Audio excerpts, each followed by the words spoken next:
What if saving someone's life destroyed yours? Daniel Reed learned that lesson the hardest way possible. Handcuffed in front of cameras, his daughter's crayon drawing pressed against his chest, while the woman he'd rescued watched him being dragged away in silence. This is the story of one good deed, one terrible lie, and the moment everything fell apart before the truth could set him free. Stay with me until the end, hit that like button, and drop a comment telling me what city you're watching from.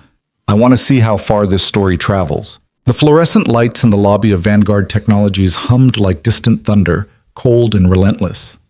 Daniel Reed stood perfectly still, his wrists locked behind his back in steel handcuffs that bit into his skin with every shallow breath. Around him, the morning crowd had frozen mid-step, executives clutching lattes, interns scrolling through phones, security guards whispering into radios. All of them staring. He didn't look at their faces. He couldn't. Instead, he focused on the glass doors ahead, on the gray sky beyond them, on anything that wasn't the sea of judgment closing in from all sides. Daniel Reed, you're under arrest for assault and unlawful conduct, the officer had said moments earlier, her voice flat and procedural, like she'd done this 1,000 times before. Maybe she had, but Daniel hadn't. This was his first time being handcuffed, his first time hearing the metallic click of his freedom disappearing, his first time being accused of something he didn't do. Behind him, someone's phone camera flashed, then another. The whispers grew louder, spreading like wildfire through the crowd. That's him, the driver. I heard he... with the CEO? Oh my God, I can't believe... Daniel closed his eyes. The voices blurred together into a single crushing wave of noise. He thought of his daughter, Emma, 7 years old, gap-toothed smile. Her drawing was still folded in his shirt pocket. 3 stick figures holding hands under a smiling sun. She'd given it to him that morning at breakfast, her small fingers sticky with maple syrup. That's you, me, and Mama in heaven, she'd said, pointing to each figure. He'd kissed the top of her head and promised her pancakes for dinner. Now he didn't know if he'd ever make it home to keep that promise. Let's go. The officer's grip tightened on his elbow, steering him toward the doors. Daniel's legs moved mechanically, one foot in front of the other, his body on autopilot while his mind screamed in a language he couldn't understand.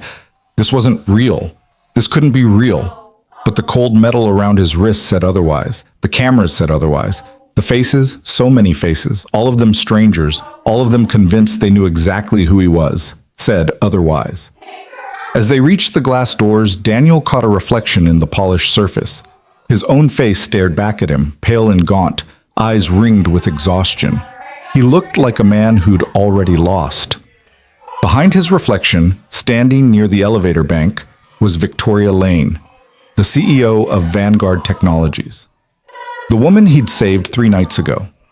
The woman who, according to the police, had filed a report against him. She stood perfectly still in her tailored charcoal suit, her dark hair pulled back in a severe bun, her expression unreadable. Their eyes met for half a second, just long enough for Daniel to see something flicker across her face. Doubt? Regret? Fear? Then she looked away. The doors opened. Cold air rushed in, and Daniel Reed, a single father who'd spent his entire life trying to do the right thing, was led outside into a world that had already decided he was guilty. 3 days earlier, the anniversary gala for Vanguard Technologies was everything Daniel had expected. Too loud, too crowded, and too expensive for anyone who actually worked for a living. Crystal chandeliers dripped from the ceiling of the downtown ballroom like frozen waterfalls. Men in tuxedos clustered around the bar, their laughter sharp and performative. Women in evening gowns glided between them, heels clicking against marble floors. Daniel stood near the back wall in his pressed black suit, hands clasped behind his back, eyes scanning the room with the practiced invisibility of someone who'd spent 15 years as an executive driver. His job tonight wasn't to enjoy the party. It was to be ready. Ready to drive Ms. Lane home when she needed. Ready to open doors, carry bags, wait in silence. Ready to be invisible. He was good at invisible. More champagne? A server appeared at his elbow, tray balanced perfectly on one palm. I'm working, Daniel said quietly. But thank you. The server nodded and disappeared into the crowd. Daniel's eyes tracked back to Victoria Lane, who stood near the center of the room surrounded by board members and investors. She was laughing at something one of them said, but Daniel had driven her long enough to recognize the difference between her real laugh and her performance laugh. This was performance. Her shoulders were tight. Her smile didn't reach her eyes. She'd been working 16-hour days for the past month, preparing for the launch of Vanguard's new AI platform. Daniel knew because he'd driven her home every night, watched her collapse into the back seat with her laptop still open, still typing emails at red lights. She's going to burn out, his friend Marcus had said last week over coffee. Marcus worked in the building's mailroom, heard all the gossip. They're saying she hasn't slept more than 4 hours a night in weeks. Daniel had shrugged. Not my business. You care about her, though. I can tell. I care about doing my job. But Marcus was right, in a way Daniel wouldn't admit out loud. He did care. Not in any inappropriate way. He'd never crossed that line, never even thought about crossing it. But he'd spent enough time around Victoria Lane to see past the CEO facade. He'd seen her take calls from her elderly mother at midnight, her voice gentle and patient. He'd seen her cry exactly once, after a board meeting where they'd tried to force her out, her hands shaking so hard she couldn't buckle her own seatbelt. He'd driven her in silence that night, and when they arrived at her apartment, she'd whispered, "Thank you, Daniel." Not for the ride, for the silence, for not asking questions she didn't want to answer. Now, watching her navigate the crowd with that same forced smile, Daniel felt a familiar knot of concern in his chest. She was drinking too much. He could tell from the way she held her glass, the way her gestures had grown looser, less controlled. At 10:47 p.m., she excused herself from a conversation and headed toward the hallway that led to the bathrooms. Daniel straightened, ready to follow at a discreet distance if needed, but she disappeared around the corner before he could move. 10 minutes passed. 15. 20. Daniel frowned. He pulled out his phone, checking for messages. Nothing. He scanned the room again, looking for her dark hair, her distinctive silhouette. She wasn't at the bar, wasn't near the stage, wasn't anywhere he could see.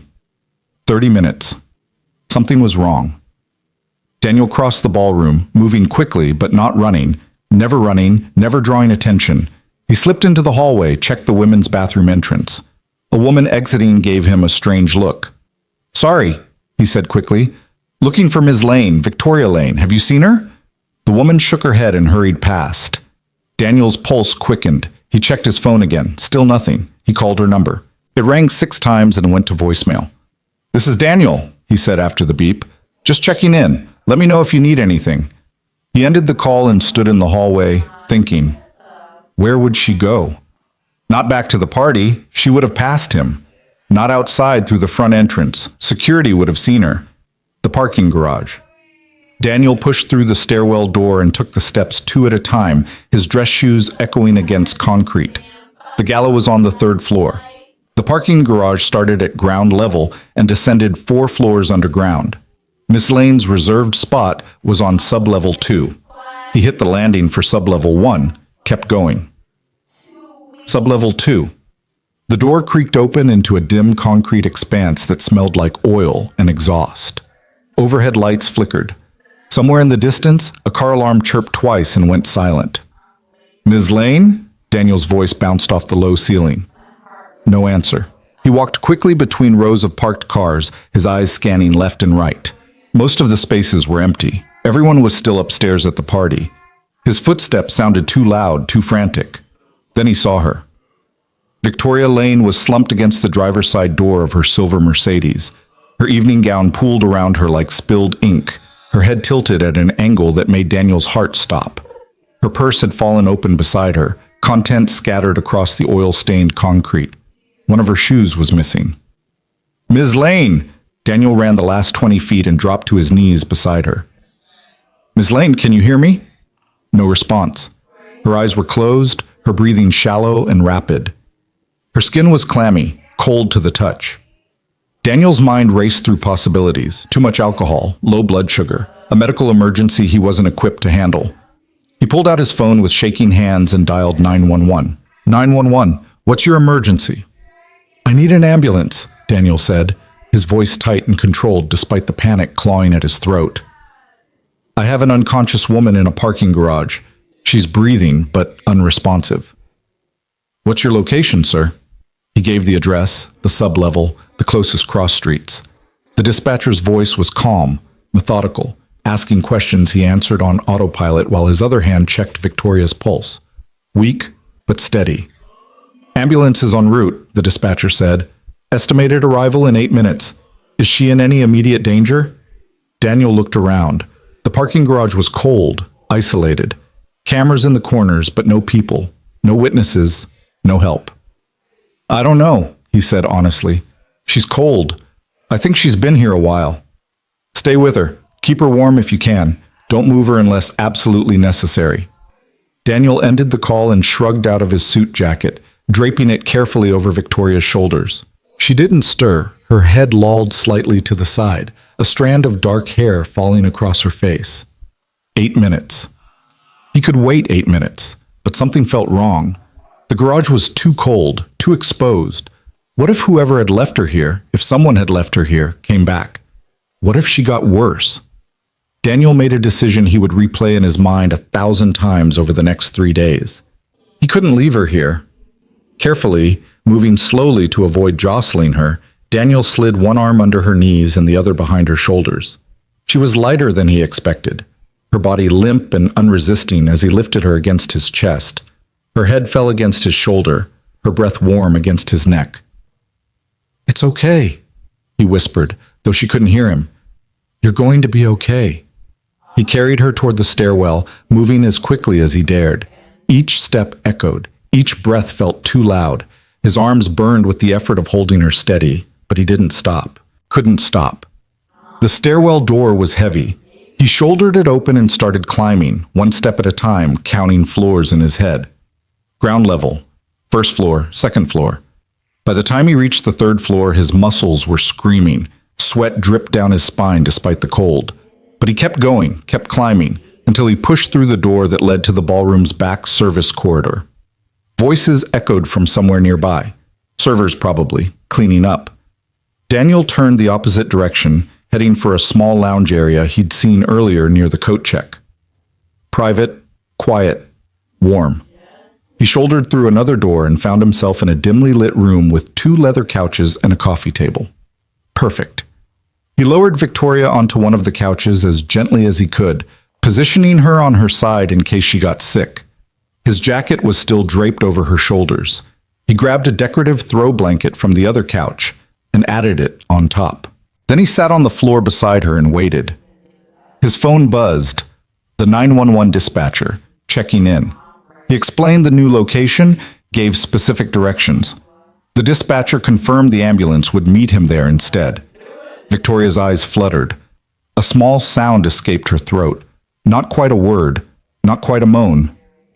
You're safe, Daniel said quietly. Help is coming. Her eyes opened halfway, unfocused and glassy. She looked at him without recognition, without comprehension. Daniel? Her voice was barely a whisper. I'm here. What happened? You collapsed in the parking garage. Ambulance is on the way. She blinked slowly, processing. Tired. I know, just stay awake for me, okay? She tried to nod, but the effort seemed too much. Her eyes drifted closed again. Daniel checked his watch. The ambulance should arrive any minute. He stood and moved to the door, peering into the corridor. Still empty. He pulled out his phone and sent a quick text to the head of security, explaining the situation in brief clinical terms. Ms. Lane found unconscious in garage. Moved to third floor lounge near coat check. Ambulance incoming. The response came 30 seconds later. On my way. Footsteps echoed in the corridor. Daniel stepped back into the room just as 2 paramedics appeared, their uniforms crisp and professional, a stretcher folded between them. You called for an ambulance? The first one asked, a middle-aged woman with kind eyes. Yes, she's here. Daniel gestured to the couch. The paramedics moved quickly, efficiently. They checked Victoria's vital signs, asked Daniel questions he answered as best he could. No, he didn't know if she had any medical conditions. No, he didn't know what she'd had to drink. Yes, he was the one who found her. Yes, he'd moved her. He explained about the parking garage, the cold, the isolation. The female paramedic nodded. You did the right thing. She's stable, but we need to get her to a hospital for evaluation. They transferred Victoria to the stretcher with practiced ease. She mumbled something incoherent, her eyes still closed. Daniel stood back, hands in his pockets, suddenly aware of how exhausted he felt. Are you family? The other paramedic asked. No, I'm her driver. We'll need someone to meet us at the hospital. Does she have family we should contact? Daniel thought for a moment. I'll take care of it. The paramedics nodded and wheeled Victoria toward the door. As they passed, her hand slipped out from under the blanket and hung limp over the side of the stretcher. Without thinking, Daniel reached out and tucked it back under the blanket, his fingers brushing against hers for just a second. Then they were gone. Daniel stood alone in the empty room, his suit jacket still on the couch where Victoria had been lying, the decorative blanket crumpled on the floor. He picked up his jacket and checked the pockets. Phone, wallet, keys, everything accounted for. His phone buzzed again. Security, where are you? Third floor lounge. They just took her. Stay there. Daniel sat on the couch and waited. His hands were shaking, delayed adrenaline, probably. He laced his fingers together and stared at the floor, replaying the last hour in his mind. Had he done the right thing? Should he have waited for the ambulance in the garage? Should he have called someone from the party first? Heavy footsteps in the corridor. The door swung open and Malcolm Torres, head of security, stepped inside. He was a big man, ex-military, with a shaved head and a no-nonsense expression that rarely changed. Reed. He crossed the room in 3 strides. What happened? Daniel told him everything. The timeline, the parking garage, the phone call, the decision to move her. Malcolm listened without interrupting, his expression unreadable. When Daniel finished, there was a long pause. You did good, Malcolm said finally. Could have been a lot worse if you hadn't found her. Daniel nodded, relief washing over him. Someone should go to the hospital. Make sure she's okay. Already handled. Her assistant is on the way. Malcolm pulled out his phone and made a note. I'll need you to write up an incident report. Details, timeline, everything you remember. Of course. And Reed? Malcolm's eyes were sharp. This stays quiet. Understood? Understood. Malcolm clapped him on the shoulder and left. The door swung shut behind him, and Daniel was alone again. He stood slowly, his legs stiff and sore. His watch read 11:52 p.m. The party would be winding down now, guests trickling out in pairs and groups, drunk on champagne and self-importance. No one would know what had happened. No one except the paramedics, security, and Daniel. Invisible, just like always.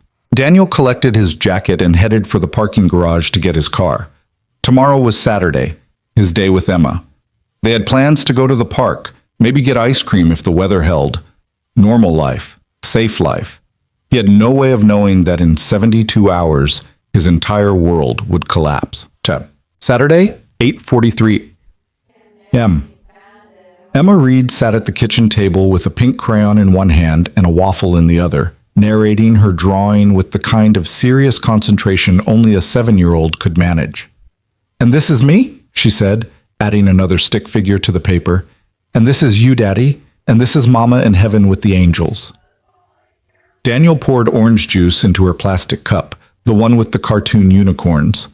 That's beautiful, sweetie. Do you think Mama can see us from heaven? The question landed like a punch to the chest, the way it always did. Daniel set down the juice carton and moved to the table, crouching beside Emma's chair so their eyes were level. I think, he said carefully, that if there's a heaven, and if Mama is there, she sees you every single day, and she's so proud of you. Emma considered this, her small face serious. Because I'm good at drawing? Because you're good at being you. She smiled, that gap-toothed, syrup-sticky smile that made everything else in the world worth it, and went back to her drawing. Daniel stood and returned to the stove where his own waffle sat cooling and forgotten. 3 years since Sarah died. 3 years of learning how to be both parents at once, how to answer impossible questions, how to keep going when grief tried to pull him under. He was doing okay. Not great, but okay. Emma was happy, healthy, loved. That was what mattered. His phone buzzed on the counter. A text from an unknown number. This is Victoria Lane. I wanted to thank you for last night. You may have saved my life. I'm doing well, being released from the hospital this afternoon. I won't forget what you did. Daniel read it twice. A warm feeling spread through his chest. Not pride exactly, but something close. Satisfaction. The knowledge that he'd made the right choice. He typed a reply. Glad you're okay. That's all that matters. Take care. He almost added something else, some pleasantry about hoping she got some rest, or that he'd see her Monday morning, but decided against it. Short and professional. That was better. Emma appeared at his elbow, holding up the finished drawing. Can you keep this? Of course I can. Forever? Forever. She beamed and skipped back to the table. Daniel carefully folded the drawing and slipped it into his wallet, next to Emma's school photo and the insurance card he hoped he'd never need to use. His phone buzzed again. Another text, this one from Malcolm Torres. Need to see you Monday morning, 9 a.m. My office. Don't be late. Daniel frowned. Malcolm's texts were usually brief, but this felt different, more formal. He typed back, Is everything okay? No response. Daniel stared at the screen for a long moment, unease creeping up his spine like cold fingers. He told himself it was nothing, probably just the incident report, probably just standard procedure, probably nothing to worry about. But the knot in his stomach didn't believe him. Monday, 8:51 a.m. Daniel arrived at Vanguard Technologies 9 minutes early, the way he always did. Early meant prepared. Early meant professional. Early meant invisible. He parked in the employee lot and walked across the plaza toward the glass tower that housed Vanguard's headquarters. The morning was cold and gray, the kind of weather that made his joints ache and his coffee taste bitter. He dropped Emma at school 20 minutes ago, watching her run toward the playground in her bright yellow raincoat, her backpack bouncing against her shoulders. Have a good day, Daddy, she'd called over her shoulder. You too, baby girl. Now, climbing the steps to Vanguard's lobby, Daniel tried to shake off the unease that had been following him since Saturday. Malcolm's text had been cryptic, yes, but that didn't mean anything bad. Maybe they wanted to commend him. Maybe they wanted more details for the insurance report. Maybe he was worrying over nothing. The lobby was already busy with the Monday morning rush. Executives in sharp suits, assistants juggling coffee trays, interns speed-walking toward elevators with their heads down. Daniel swiped his ID badge and headed for the security office on the second floor. Malcolm's door was open. Daniel knocked twice and stepped inside. Malcolm sat behind his desk, his expression grave. Beside him stood a woman Daniel didn't recognize, blonde, middle-aged, wearing a police uniform. The knot in Daniel's stomach tightened into a fist. Daniel Reed? The officer asked. Yes. She stepped forward, her hand already moving toward the handcuffs on her belt. Mr. Reed, you're under arrest for assault and unlawful conduct. You have the right to remain silent. The words washed over him like white noise. Daniel's brain couldn't process them, couldn't make them fit into any reality he understood. He looked at Malcolm, searching for some explanation, some indication this was a mistake. Malcolm wouldn't meet his eyes. Wait, Daniel said, his voice hoarse. There's been a mistake. I didn't be... Anything you say can and will be used against you in a court of law, the officer continued, pulling his arms behind his back. The handcuffs clicked into place, cold and unforgiving. Malcolm, tell them what happened. Malcolm finally looked up, and Daniel saw something in his expression he couldn't name. Pity? Regret? I'm sorry, Reed, Malcolm said quietly. I don't have a choice. You have the right to an attorney, the officer said, guiding Daniel toward the door. If you cannot afford an attorney, one will be provided for you. Daniel's legs moved, but he wasn't controlling them.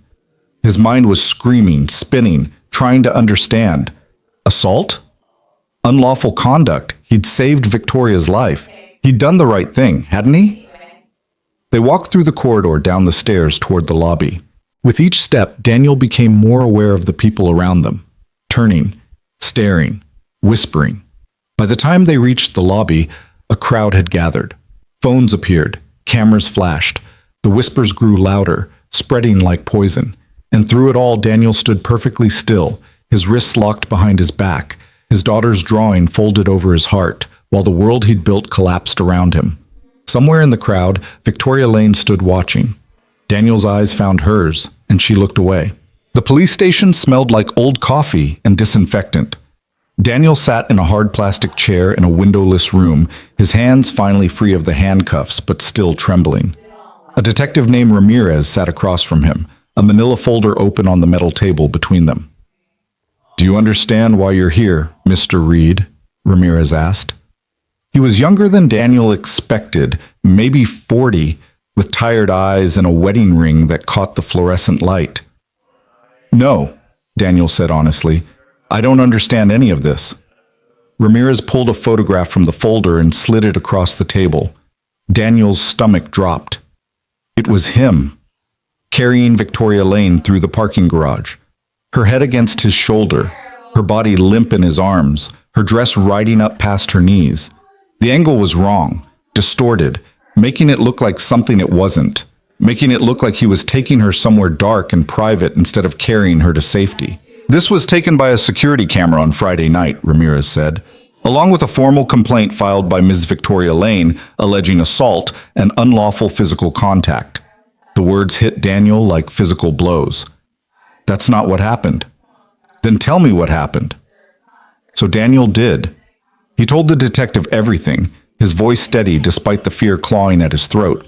He explained about finding Victoria unconscious, about calling 911, about making the decision to move her to somewhere warmer and safer. He gave times, details, everything he could remember. Ramirez listened without expression, taking notes in a small notebook. When Daniel finished, there was a long silence. "That's quite a story," Ramirez said finally. "It's the truth." "Unfortunately, Mr. Reed, we have Ms. Lane's statement saying otherwise. She claims she has no memory of consenting to be touched or moved. She woke up in an unfamiliar room with her clothing disheveled and you standing over her." "I was waiting for the paramedics. Can anyone corroborate that?" Daniel opened his mouth, then closed it. The parking garage had been empty. The lounge had been empty. The only witnesses were the paramedics, and they'd arrived after he'd already moved her. "The 911 call," Daniel said desperately. "I called them. There's a record. We have the call. You reported an unconscious woman. Nothing in that call proves your version of events." "Then check the security footage. All of it. It'll show everything." Ramirez made another note. "We'll do that. In the meantime, you're being released on your own recognizance. Don't leave the city. Don't contact Ms. Lane. Don't discuss this case with anyone from Vanguard Technologies." "I need my job. I have a daughter." "That's between you and your employer." Daniel wanted to scream, to flip the table, to make someone understand that this was all wrong. But he'd spent his whole life learning control, learning to swallow anger and frustration and fear. So he nodded and stood on shaking legs. "Am I free to go?" "For now." The hallway outside felt too bright after the dim interrogation room. Daniel walked toward the exit, each step mechanical and unreal. He half expected someone to stop him, to tell him there'd been a mistake, to apologize and send him home. No one did. Outside, the afternoon sun was too cheerful, too indifferent to the fact that Daniel's life was falling apart. He pulled out his phone and saw 17 missed calls. 3 from Emma's school, 5 from numbers he didn't recognize, 9 from his neighbor, Mrs. Chen, who watched Emma after school. His hands shook so badly he almost dropped the phone. He called Mrs. Chen first. "Daniel, thank God," she answered on the first ring. "Emma's fine, she's here with me, but the school called and said there was some kind of emergency." "It's okay," Daniel said, though nothing was okay. "I'll be there in 20 minutes. Don't let her see the news." "The news? Daniel, what's going on?" "Please, Mrs. Chen, just keep her away from screens until I get there." He ended the call before she could ask more questions.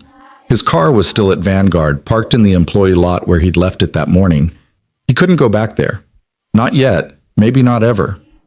He called a rideshare instead and waited on the corner, watching strangers pass by with their normal problems and normal lives. A woman argued with someone on her phone about dinner plans. A teenager skateboarded past, earbuds in, oblivious. An old man fed pigeons from a paper bag. None of them knew. None of them cared. Daniel was invisible again, but this time it felt like drowning. The car arrived, a blue sedan with a driver who mercifully didn't try to make conversation. Daniel gave Mrs. Chen's address and stared out the window, watching the city blur past. His phone buzzed. A text from Marcus in the mailroom. "Dude, what the hell happened? Everyone's talking. Call me." Daniel deleted it without responding. Another text. This one from a number he didn't recognize. "Is it true what they're saying about you and Ms. Lane?" Delete. Another. "You seemed like such a nice guy. Hope you rot." Delete. His hands were shaking again. He turned off his phone and shoved it in his pocket. Mrs. Chen lived in a small house 3 blocks from Daniel's apartment. She was in her 70s, a retired teacher who'd become Emma's unofficial grandmother after Sarah died. When Daniel knocked on her door, she opened it with worry etched deep in the lines of her face. "She doesn't know anything," Mrs. Chen whispered. "She's watching cartoons." "Thank you," Daniel managed. "I can't explain right now, but thank you." Emma appeared in the hallway, her yellow raincoat unzipped, her backpack still on her shoulders. "Daddy, Mrs. Chen said you had to work late, but you're here now." Daniel dropped to his knees and pulled her into his arms, burying his face in her hair. She smelled like apple juice and strawberry shampoo, like innocence, like everything he was trying to protect. "I'm here, baby girl," he whispered. "I'm here." They walked home in the fading light, Emma chattering about her day, something about art class and a boy named Marcus who ate glue. Daniel made the appropriate sounds of surprise and interest, but his mind was elsewhere, trying to figure out what came next. He needed a lawyer. He needed to understand what Victoria had actually said. He needed to figure out how to keep his job, how to pay rent, how to protect Emma from all of this. He needed someone to believe him. That night after Emma was asleep, Daniel sat at his kitchen table with his laptop open and his head in his hands. The news had already spread online. Local news sites were reporting the story with carefully worded headlines that avoided libel while implying guilt. Vanguard Technologies. Executive driver, arrested on assault charges. Tech CEO, files complaint against employee. After gala incident. Single father accused of inappropriate conduct with unconscious boss. The comment sections were worse. Strangers who'd never met him, never heard his side, had already decided he was guilty. The photograph from the parking garage had leaked somehow, circulating on social media with increasingly vicious commentary. Classic predator behavior. Hope he never sees his daughter again. Rich people always get away with it. Oh wait, he's not rich, LMAO. Daniel closed the laptop before he could read more. His phone sat on the table, still powered off, a small rectangle of glass and metal that suddenly felt like a bomb. He needed to call a lawyer, but every attorney he found online wanted a retainer he couldn't afford. Public defenders were overworked and overwhelmed, and Daniel had no idea how the legal system actually worked beyond what he'd seen in movies. A soft sound from Emma's room made him freeze. He waited, listening. Just her talking in her sleep, probably dreaming about glue-eating Marcus or whatever 7-year-olds dreamed about. Daniel walked to her doorway and watched her sleep, her small body curled around her favorite stuffed rabbit, her face peaceful in the glow of her nightlight. She had Sarah's nose, Sarah's stubborn chin. Sometimes when Emma laughed, Daniel heard his dead wife's voice echoing through time. He'd promised Sarah in those final terrible weeks that he'd keep Emma safe, that he'd give her a good life, that he'd be enough for both of them. He was failing. The thought hit him so hard he had to grip the doorframe to stay upright. He'd done everything right, worked hard, stayed out of trouble, raised his daughter with love and patience. And it hadn't mattered. One good deed, one act of basic human decency, and his entire life was collapsing. His phone buzzed in his pocket. Still on, apparently. The screen lit up with another text. "This is Victoria Lane. I need to speak with you. It's important." Daniel stared at the message for a long moment. The detective's words echoed in his head. "Don't contact Ms. Lane. Don't discuss this case." But Victoria had contacted him. That was different, wasn't it? He typed a response with shaking fingers. "I was told not to contact you." 3 dots appeared immediately. She was typing. "I know, but we need to talk. Can you meet me tomorrow? Somewhere private." Why should I trust you? The dots appeared and disappeared several times before her response came through. Because I don't remember what happened that night. And I need to understand. Daniel felt something shift in his chest. Not quite hope, but close. If Victoria didn't remember, then maybe she didn't actually file the complaint. Maybe someone else had done it in her name. Maybe there was still a chance to fix this. Or maybe it was a trap. He typed, "Where?" "There's a coffee shop on Maple Street. The Grindhouse, 2 p.m. tomorrow. Come alone." Daniel hesitated, his thumb hovering over the keyboard. Every instinct screamed that this was a bad idea. Meeting her would violate the detective's orders. It could make everything worse.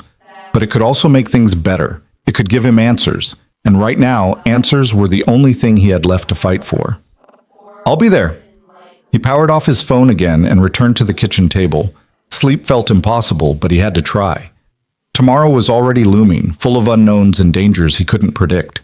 He checked on Emma one more time, then collapsed on the couch, fully clothed, too exhausted to make it to his own bedroom. His eyes closed, his mind raced, and somewhere between fear and fury, he finally fell into a dreamless sleep. The alarm on his phone woke him at 6:30. Daniel had slept maybe 3 hours, and his body felt like it had been run over by a truck. He dragged himself to the shower, stood under scalding water until his skin turned red, then dressed in his last clean shirt and yesterday's pants. Emma was already awake, sitting at the kitchen table with her cereal, swinging her legs and humming a song from some kid's show. She looked up when Daniel entered, and her face split into a smile. "Morning, Daddy." "Morning, sweetie." "Are you taking me to school today?" Daniel's heart clenched. He had no car, no way to get to Vanguard to retrieve it without facing the stares and whispers. And even if he did get it back, he'd been suspended, probably fired, though no one had officially told him yet. "Mrs. Chen is going to take you today," he said, forcing cheerfulness into his voice. "I have some errands to run." Emma's face fell slightly. "But you always take me." "I know, baby, but today's special. Mrs. Chen has a surprise for you." That was a lie. Mrs. Chen had no surprise. But Emma brightened anyway, and Daniel made a mental note to text Mrs. Chen and ask her to pick up some cookies or something on the way to school. At 7:45, Emma kissed him goodbye and skipped out the door with Mrs. Chen, who gave Daniel a long, searching look before leading Emma away. Daniel stood in the doorway until they disappeared around the corner, then closed the door and leaned against it. He had 6 hours until the meeting with Victoria. 6 hours to figure out what to say, how to say it, whether to trust her at all. He made coffee and tried to eat toast, but his stomach rejected everything. Instead, he sat at the kitchen table and forced himself to think like a driver, methodical, careful, always 3 steps ahead. What did he know? Victoria claimed not to remember the night. Someone had filed a complaint in her name. The police had a photograph that looked damning out of context. His job was gone, his reputation was destroyed, and Emma's life would be affected by all of it. What did he need? Proof of his innocence. The security footage, testimony from the paramedics, maybe even Victoria's help, if she was willing to give it. What were the risks? Meeting Victoria violated the detective's orders. If she was setting him up, he could make everything worse. If someone saw them together, it could be used against him in court. But if he didn't meet her, he might never get answers. The hours crawled by. Daniel tried to distract himself with television, but every channel seemed to be running stories about powerful men abusing their positions. He tried to read, but the words blurred together. Finally, at 1:30, he couldn't stand the waiting anymore. He walked to Maple Street. It took him 40 minutes, long enough for his mind to conjure 1,000 different scenarios, each worse than the last. The Grindhouse was a small, independent coffee shop wedged between a dry cleaner and a yoga studio. Daniel had never been inside, but it looked quiet and anonymous, the kind of place where 2 people could talk without being noticed. He arrived at 1:55 and waited outside, watching through the window. The shop was nearly empty. A barista wiped down the counter. 2 college students hunched over laptops. No Victoria. At exactly 2 o'clock, a black town car pulled up to the curb. The back door opened and Victoria Lane stepped out, wearing dark jeans and a nondescript gray sweater instead of her usual designer suits. She looked tired, older somehow, with dark circles under her eyes that makeup couldn't quite hide. She saw Daniel and hesitated. her hand still on the car door. For a moment, he thought she might get back in and drive away. Instead, she squared her shoulders and walked toward him. "Thank you for coming," she said quietly. "I was told not to contact you." "I know. I'm sorry." She glanced at the coffee shop. "Can we talk inside?" Daniel nodded and held the door open.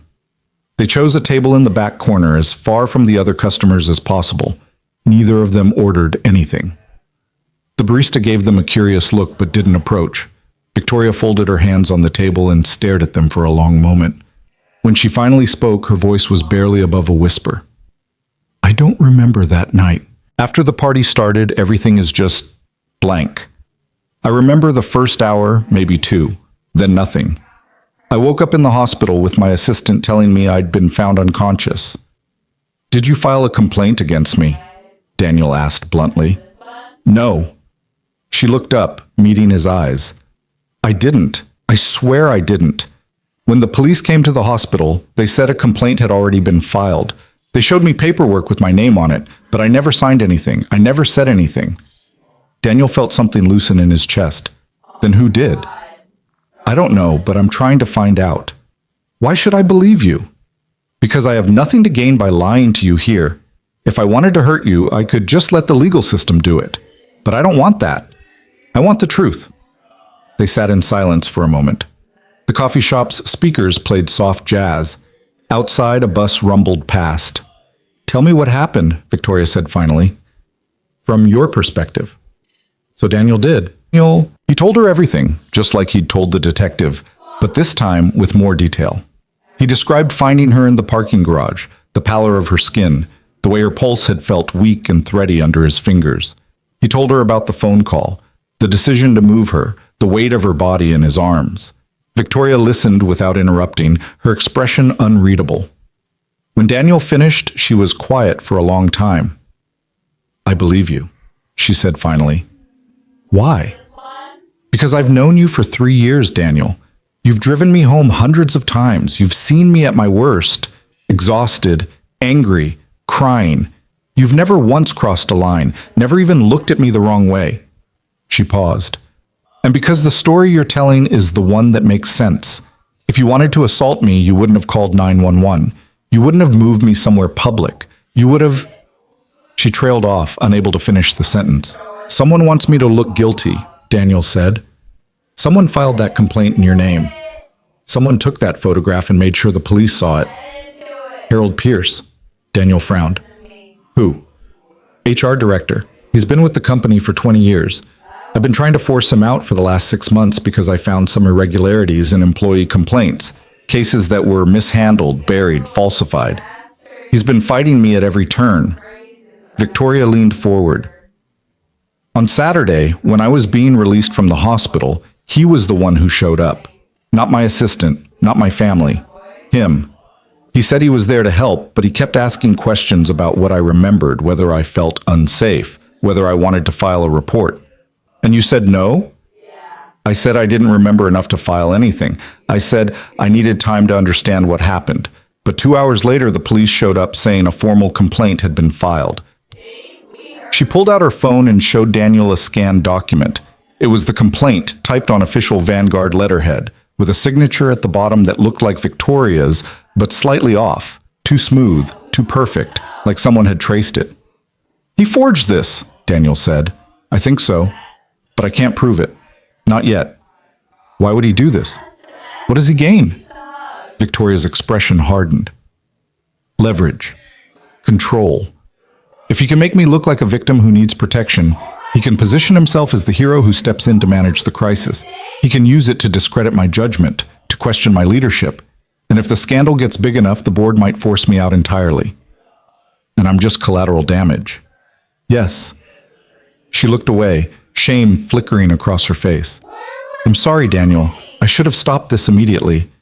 But I was scared and confused, and by the time I understood what was happening, you'd already been arrested." Daniel wanted to be angry with her. Part of him was. But the larger part recognized that she was a victim too, just in a different way. "What do we do now?" he asked. "We prove what really happened. The security footage from that night should show everything. Me drinking too much, me leaving the party, you finding me, you carrying me to safety. It should show that you were helping, not hurting. The police said they'd review it. They will, but Pierce has access to the security system. If he's smart, he's already edited or deleted anything that contradicts his narrative. So we need to get to it first. Victoria nodded slowly. Malcolm Torres is loyal to the company, but he's not loyal to Pierce. If I can convince him to preserve the footage and turn it over to an independent investigator before Pierce can tamper with it, we might have a chance. That's a lot of ifs. I know. Daniel ran a hand over his face, exhaustion pulling at every muscle. I could lose my daughter over this. If Child Services decides I'm unfit, if they think I'm dangerous, that won't happen. You can't promise that. No, Victoria admitted. But I can promise I'll do everything in my power to make this right. I'll hire the best lawyers. I'll testify on your behalf. I'll go to the media if I have to, whatever it takes. Why? You barely know me. Because you saved my life. And because what's happening to you is my fault, even if I didn't directly cause it. I have resources, power, influence. You don't. So I'm going to use what I have to fix this. Daniel wanted to believe her, but trust was expensive, and he'd already spent too much of it. I need to see something from you first, he said. Some proof that you're actually on my side. What do you need? A statement, in writing, saying you never filed that complaint, that you believe I acted to help you, that you're calling for the charges to be dropped. Give it to the police. Give it to the media. Make it public. Victoria hesitated. If I do that, Pierce will know I'm on to him. He'll destroy evidence, build his own defense. It could make it harder to prove what he did. I don't care about what happens to Pierce, Daniel said, his voice harder than he intended. I care about clearing my name. I care about making sure my daughter doesn't grow up thinking her father is a predator. You're right. Victoria pulled out her phone. I'll draft something now. I'll have my personal attorney review it, then I'll release it tonight. Thank you. They sat in silence for another moment. The barista was watching them now, probably wondering why two people were having such an intense conversation without buying anything. I should go, Daniel said, standing. If someone sees us together... Wait. Victoria reached into her bag and pulled out an envelope. This is 3 months' salary. I know you've been suspended without pay. Daniel stared at the envelope but didn't take it. I can't accept that. Yes, you can. You have a daughter to feed. And this isn't charity. It's the least I can do while we sort this mess out. It looks like hush money. Then don't think of it as coming from me. Think of it as an advance on the settlement you'll eventually get from Vanguard for wrongful termination. Daniel's pride wanted to refuse, but his bank account was nearly empty, and rent was due in 2 weeks. Slowly, he reached out and took the envelope. Thank you, he said quietly. I'll be in touch. Don't call me unless it's an emergency. The police might be monitoring communications, but I'll find ways to update you. She stood and walked toward the door without looking back. Daniel watched her go, the envelope heavy in his hand, hope and suspicion warring in his chest. Outside, the world continued as normal. Cars passed. People walked their dogs. The sun emerged from behind a cloud, casting long shadows across the sidewalk. Daniel tucked the envelope into his jacket and started the long walk home. He made it 3 blocks before he saw the van. It was parked across the street, a nondescript white vehicle with tinted windows. Daniel might not have noticed it at all if the side door hadn't been slightly open, revealing the dark shape of a camera inside. Someone was filming him. Daniel's heart rate spiked. He turned away, walking faster, trying not to look like he was running. But he could feel the camera tracking him, could imagine the headlines already being written. Accused driver meets secretly with victim alleged assailant. Violates no contact order. Single, father, caught in suspicious meeting with CEO. He ducked into a grocery store and moved quickly toward the back, weaving between aisles until he was sure he'd lost sight of the street. His hands were shaking again. His breath came too fast. Someone was watching. Someone knew about the meeting, and they were building a case against him, piece by piece, photograph by photograph. Daniel pulled out his phone and texted Victoria a single word. Followed. Her response came 30 seconds later. I know, I saw them too. Be careful. Daniel waited in the grocery store for 20 minutes, pretending to shop, filling his time by reading cereal boxes and comparing prices on canned soup. When he finally emerged, the van was gone, but the damage was done. Someone now had footage of him meeting with Victoria, violating the detective's explicit orders. It didn't matter that she'd contacted him first. It didn't matter that they were trying to uncover the truth. All that mattered was how it looked. And it looked like guilt. Daniel made it home as the sun was setting, his nerves frayed and his mind racing. He checked his phone and found a text from Mrs. Chen saying Emma was fed and happy and could stay the night if Daniel needed space. He needed space. He needed time to think, to plan, to figure out his next move. He texted back his thanks and collapsed on the couch, the envelope from Victoria still in his jacket pocket. He pulled it out and counted the bills inside. $15,000. Enough to keep them afloat for months if he was careful, or enough to look like a payoff if someone decided to spin it that way.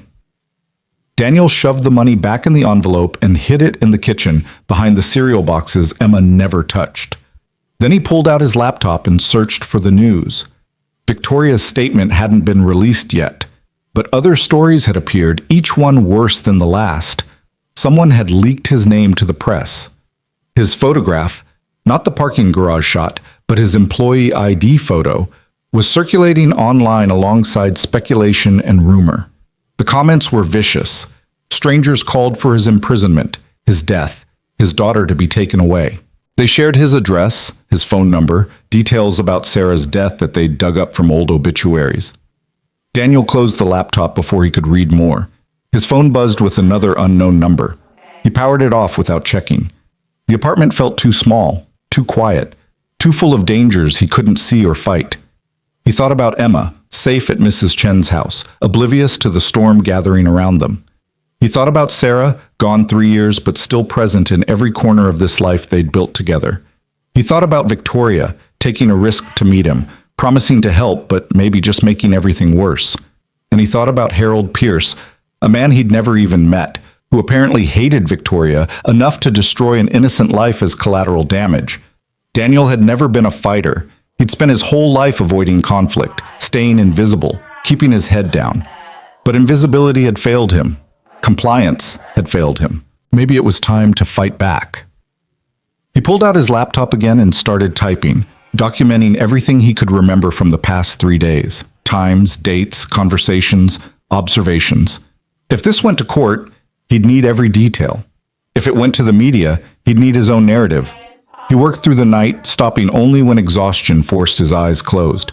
And when he finally slept, he dreamed of Emma's drawing, 3 stick figures holding hands under a smiling sun, and woke with tears on his face and a determination he hadn't felt in years. Whatever came next, he wouldn't face it alone. And he wouldn't go down without a fight. The morning after brought no relief. Daniel woke on the couch with a stiff neck and the bitter taste of fear still coating his tongue. Sunlight streamed through the apartment windows, indifferent to his suffering, and somewhere down the hall a neighbor's television droned the morning news. He reached for his phone out of habit before remembering he'd turned it off. When he powered it on, the screen flooded with notifications. 43 missed calls, 67 text messages, emails stacking up faster than he could count. His hands trembled as he scrolled through them, looking for something, anything that wasn't hate or curiosity or barely disguised schadenfreude. There. A message from Victoria, sent at 3 a.m, statement drafted. Attorney says releasing it could complicate investigation, but I don't care anymore. Going public at noon. Brace yourself. Daniel checked the time. 11:47. 13 minutes until Victoria either saved him or made everything infinitely worse. He didn't know which to hope for anymore. Another text. This one from Marcus. They're saying you're fired. Official termination letter being drafted. I'm so sorry, man. This is bullshit. Daniel set the phone down carefully, as if it might explode. Fired. The word felt abstract, divorced from reality. He'd worked for Vanguard for 15 years. Started as a courier, worked his way up to executive driver through sheer reliability and discretion. It was the kind of steady, respectable job Sarah had been so proud of when they'd found out she was pregnant. You're going to be such a good father, she'd said, her hand on her still flat stomach. Our baby is so lucky. The memory hit him like a fist. Daniel stood abruptly, needing movement, needing to do something with the energy crackling through his nervous system. He paced the small living room, then gave up and headed for Emma's room. Her bed was neatly made. Mrs. Chen's work, probably. Stuffed animals arranged just so on the pillow. Drawings taped to the walls, a gallery of stick figures and rainbow suns and houses with triangle roofs. Daniel stood in the doorway and tried to imagine explaining this to her, tried to find words that would make sense to a 7-year-old without terrifying her. His phone buzzed. Malcolm Torres.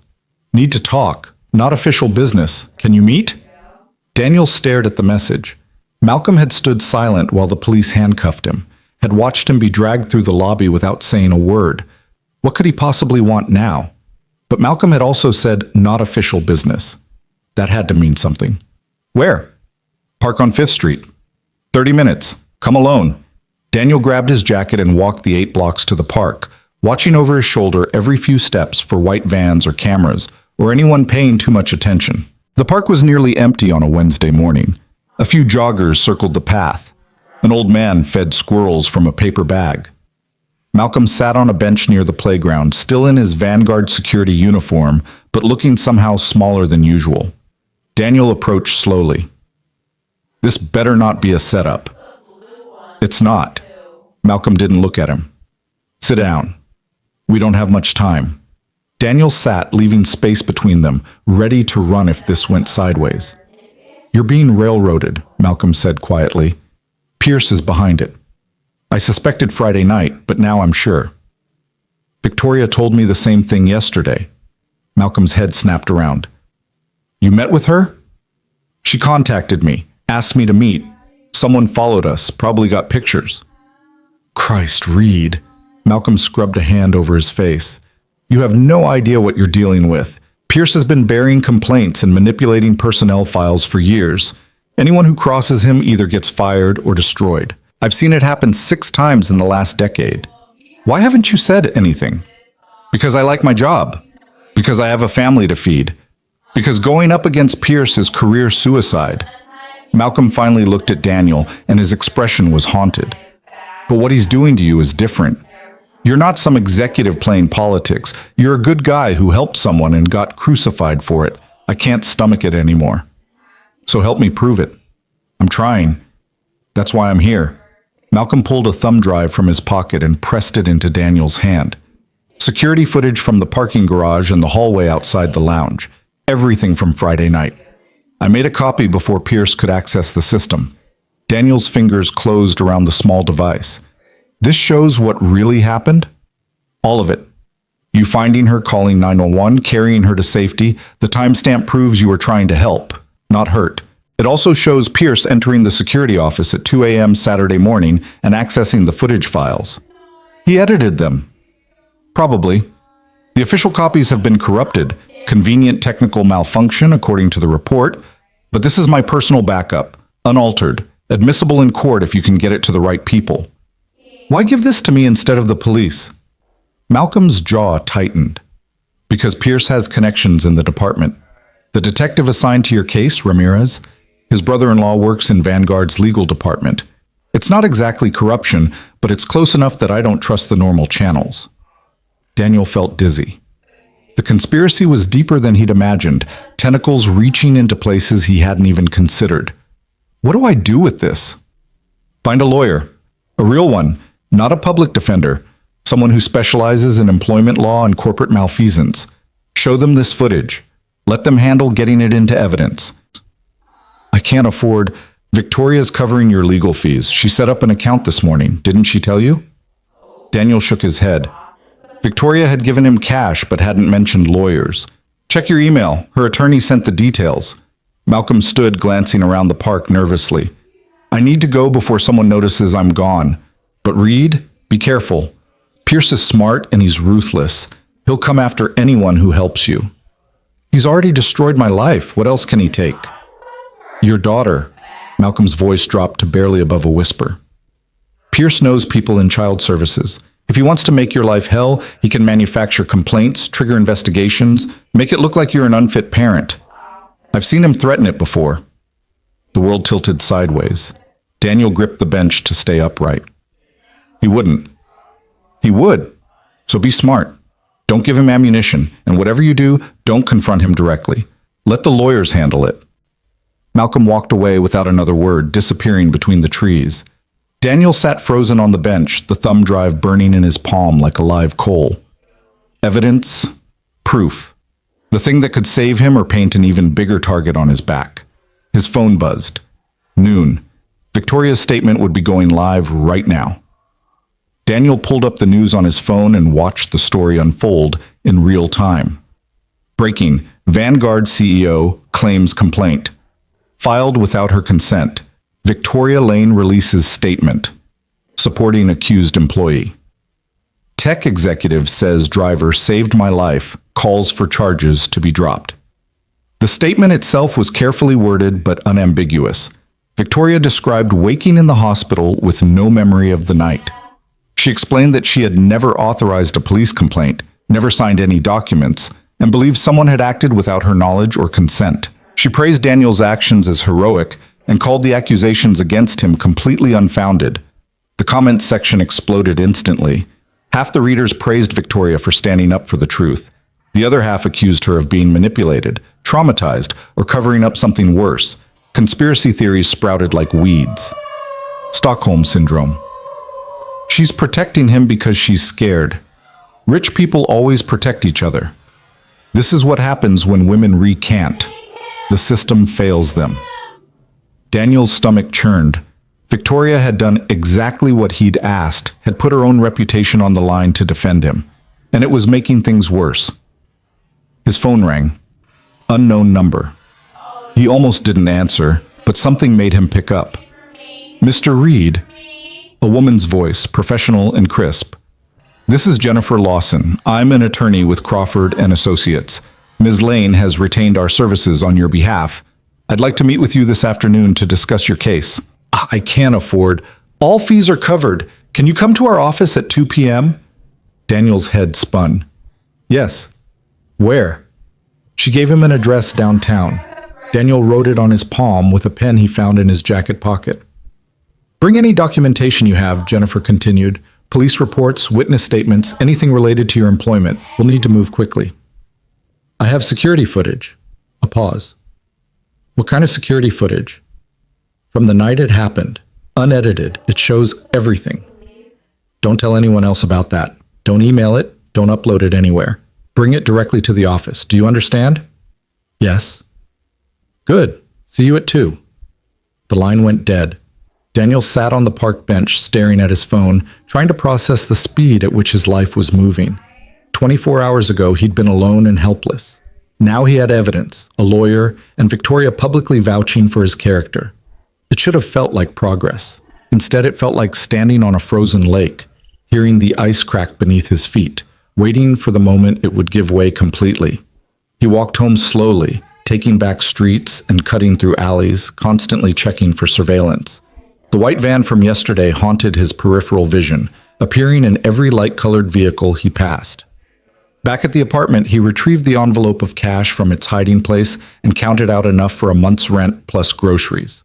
The rest he tucked into a book on his shelf, something called Advanced Automotive Repair that no one would ever open.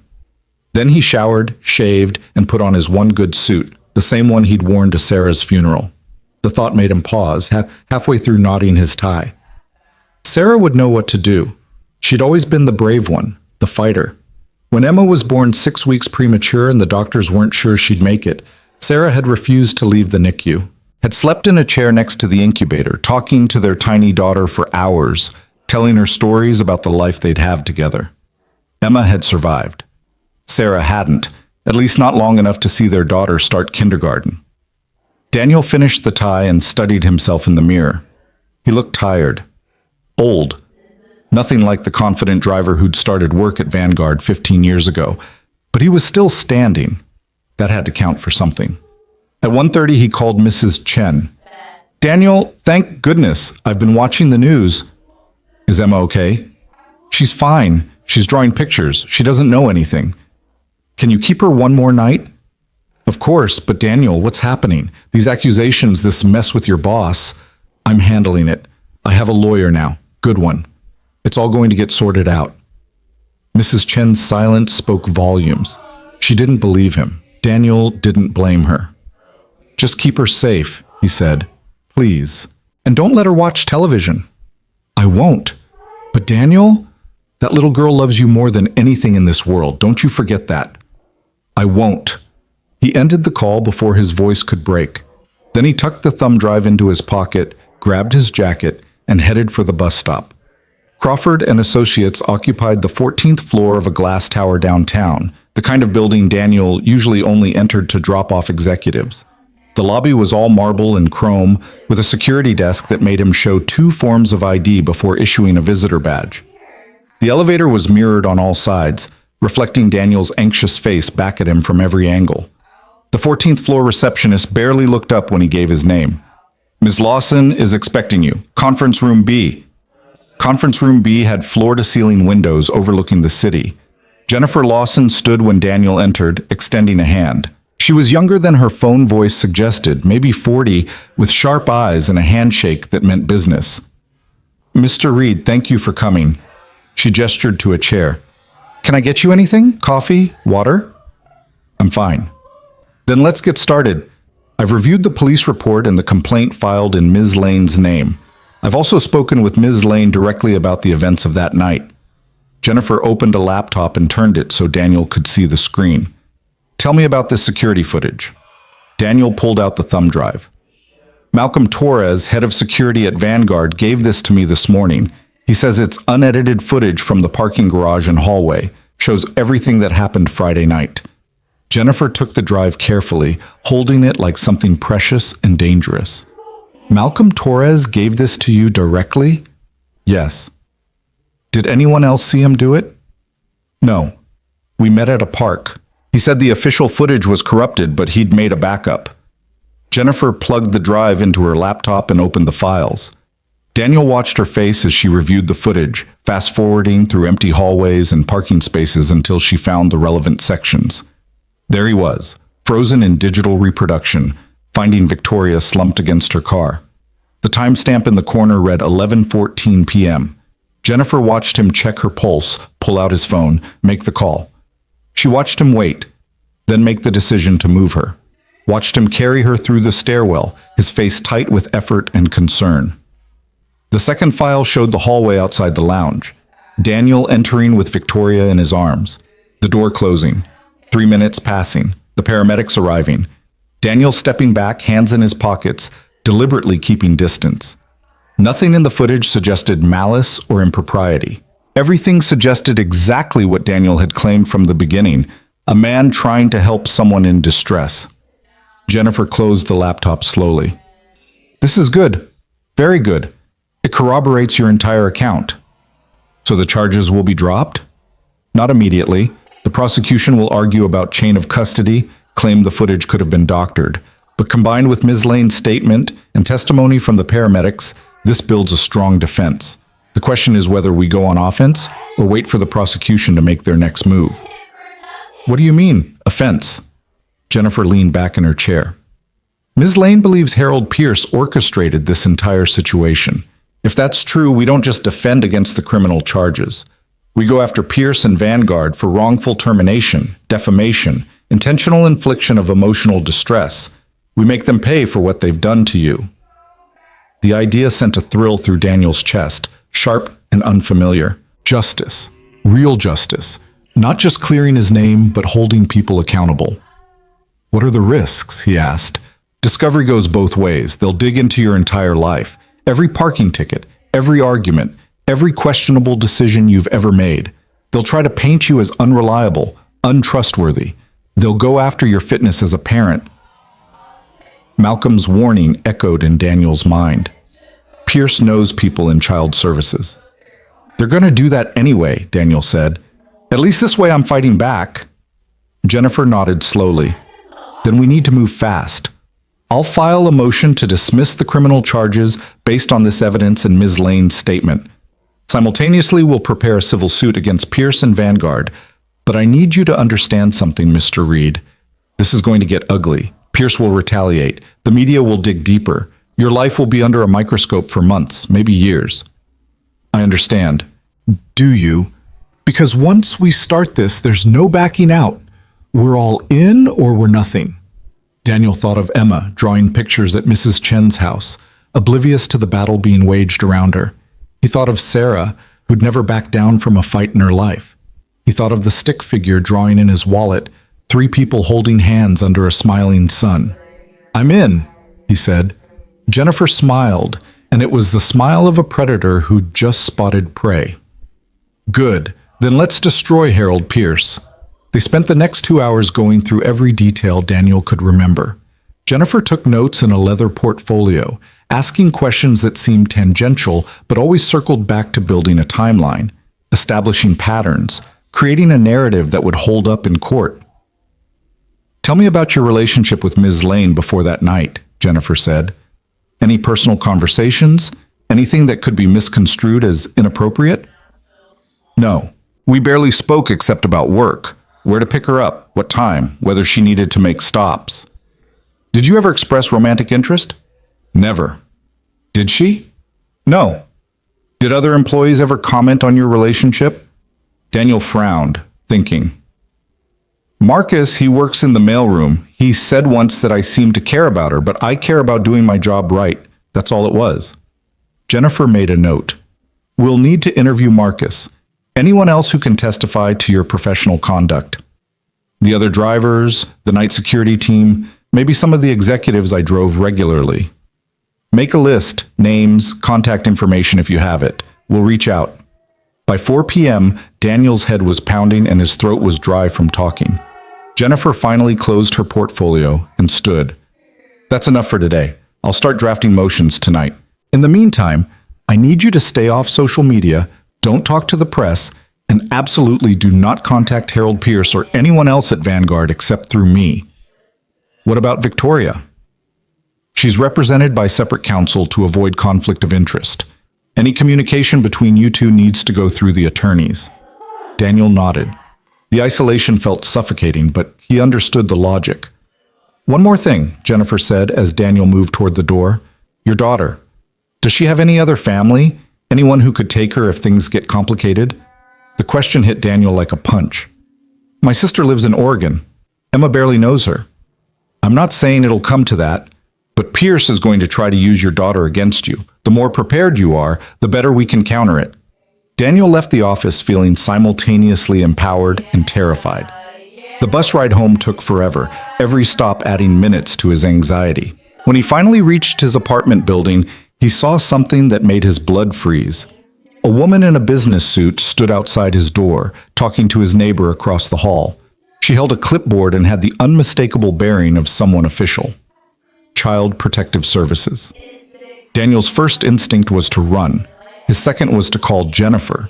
His third, the one he actually followed, was to approach calmly and professionally, even though his heart was hammering against his ribs. Can I help you? He asked. The woman turned. She was 50-ish, with tired eyes and a bureaucratic smile. Are you Daniel Reed? Yes. I'm Angela Martinez with Child Protective Services. We've received a complaint regarding the welfare of a minor at this address. I need to ask you some questions. The neighbor across the hall, Mrs. Morrison, a bitter woman who'd complained about Emma's noise levels since they'd moved in, watched with undisguised interest.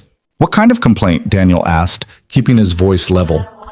Anonymous tip suggesting that a child is living in an unsafe environment with a parent who may pose a risk. I need to conduct a home inspection and interview both you and the child. Pierce. It had to be Pierce, moving faster than Jennifer had anticipated, weaponizing the system against him. My daughter isn't here right now. She's staying with a neighbor. I'll need that neighbor's name and address. Daniel's mind raced. If he gave up Mrs. Chen's information, they'd go there, question Emma, possibly scare her. But if he refused to cooperate, it would look like he had something to hide. I'd like to call my attorney first, he said. Angela's expression hardened slightly. You're certainly entitled to legal representation, Mr. Reed. But understand that refusing to cooperate with a welfare check can be grounds for emergency custody pending investigation. The threat was clear. Talk now or lose Emma immediately. Daniel pulled out his phone with shaking hands and called Jennifer. She answered on the first ring. CPS is at my door, Daniel said without preamble. They want to inspect my home and question Emma. Put me on speaker. Daniel did. Angela listened as Jennifer identified herself and asked for the case number and the nature of the complaint. I'm not at liberty to discuss the details of an active investigation with third parties, Angela said. But I can tell you that we take all complaints seriously, especially those involving potential harm to children. My client has been falsely accused of a crime and is being targeted by individuals seeking to damage his reputation, Jennifer said, her voice sharp. Any complaint filed against him is almost certainly retaliatory and without merit. I strongly suggest you verify the source and motivation before proceeding. We verify all our cases, counselor, but until we complete our investigation, I need access to the home and the child. Jennifer was silent for a moment. Daniel could almost hear her calculating angles, weighing options. My client will cooperate with the home inspection, Jennifer said finally, but the child interview will be scheduled for tomorrow morning with counsel present. Is that acceptable? Angela considered. As long as I can confirm the child is safe and properly cared for tonight. Where is she currently? Daniel gave Mrs. Chen's address. Angela wrote it down. I'll visit there after I inspect your apartment, Angela said to Daniel. And Mr. Reed? I hope for your daughter's sake that these accusations are unfounded, but I've been doing this job for 20 years. I've heard every excuse, every justification, so don't waste my time with lies. She walked past him into the apartment without waiting for permission. Daniel followed, phone still pressed to his ear, Jennifer's voice a lifeline. Stay calm, Jennifer murmured. Answer her questions honestly. Don't volunteer information. I'm recording this call in case we need it later. Angela moved through the apartment methodically, opening cabinets, checking the refrigerator, examining Emma's bedroom. She made notes on her clipboard, her face revealing nothing. The home appears clean and adequately maintained, she said finally. No obvious safety hazards. Does the child have her own bed? Yes, Daniel said, pointing to Emma's room. Does she attend school regularly? Every day. Perfect attendance last semester. Any behavioral problems, academic concerns? No, her teacher says she's doing great. Angela made more notes. I'll need to speak with the teacher as well. And Emma's pediatrician. Do you have those contact details? Daniel provided them, his voice steady despite the rage building in his chest. This was Pierce's doing. This violation, this intrusion, this threat to tear his daughter away. Angela finished her inspection and turned to face Daniel. I'm satisfied that there's no immediate danger to the child, but I will be speaking with her tomorrow morning at 9 a.m. Your attorney can be present. Until then, she can remain with Mrs. Chen or return home with you, your choice. She'll stay with Mrs. Chen tonight, Daniel said. I don't want her seeing any of this. Smart decision. Angela headed for the door, then paused. Mr. Reed, I don't know what's really going on with you and these accusations, but I do know that children need stability. Whatever you're fighting about with your employer, however justified you think you are, remember that your daughter pays the price for your choices. Don't let pride destroy her life. She left without waiting for a response. Daniel stood in the middle of his apartment, surrounded by the evidence of his life. Emma's drawings on the walls, Sarah's photo on the mantel, bills stacked on the kitchen counter. Daniel? Jennifer's voice came through the phone. Are you okay? No, he said honestly. I'm not okay. Pierce just weaponized child services against me. We expected this. You said we'd have time to prepare. I was wrong. He's moving faster than I anticipated. But we can handle this. Tomorrow's interview will be fine. Emma will tell them she's happy and safe. The investigator will close the case, and we'll use this as evidence of Pierce's harassment in our lawsuit. And if it doesn't go that way, if they decide I'm unfit, then we fight it, every step of the way. I won't let them take your daughter, Daniel. I promise you that. Promises. Everyone kept making promises they might not be able to keep. Victoria promised to clear his name. Malcolm promised evidence. Jennifer promised justice. But promises didn't protect Emma. Promises didn't stop Pierce from tightening the noose. "I need to see my daughter," Daniel said. "No, not tonight. Let Mrs. Chen keep her comfortable and unaware.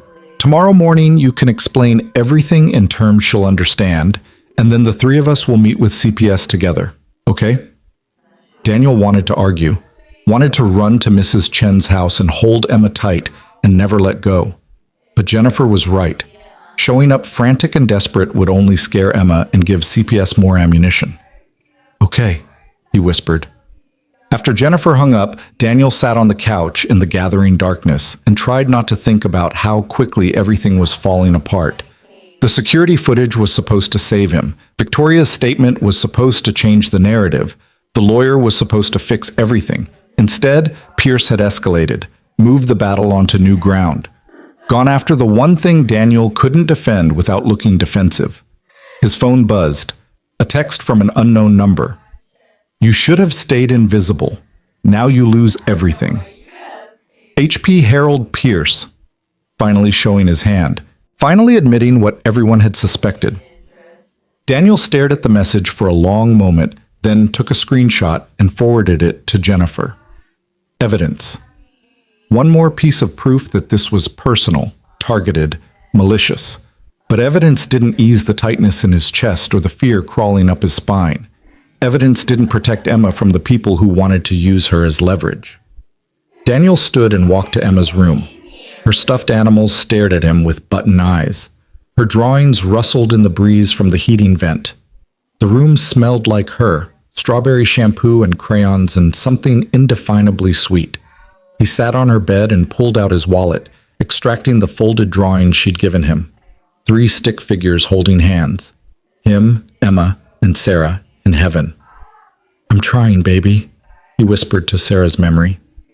"I'm trying so hard to be enough for her, but I don't know if I can win this fight." The room offered no answers, no guidance, just silence and the distant hum of traffic from the street below. Daniel folded the drawing carefully and returned it to his wallet. Then he lay down on Emma's too small bed and closed his eyes, breathing in her scent, holding tight to the only thing that still felt real. Tomorrow, he'd face CPS. Tomorrow, he'd fight for his daughter. Tomorrow, he'd figure out how to survive Harold Pierce's war.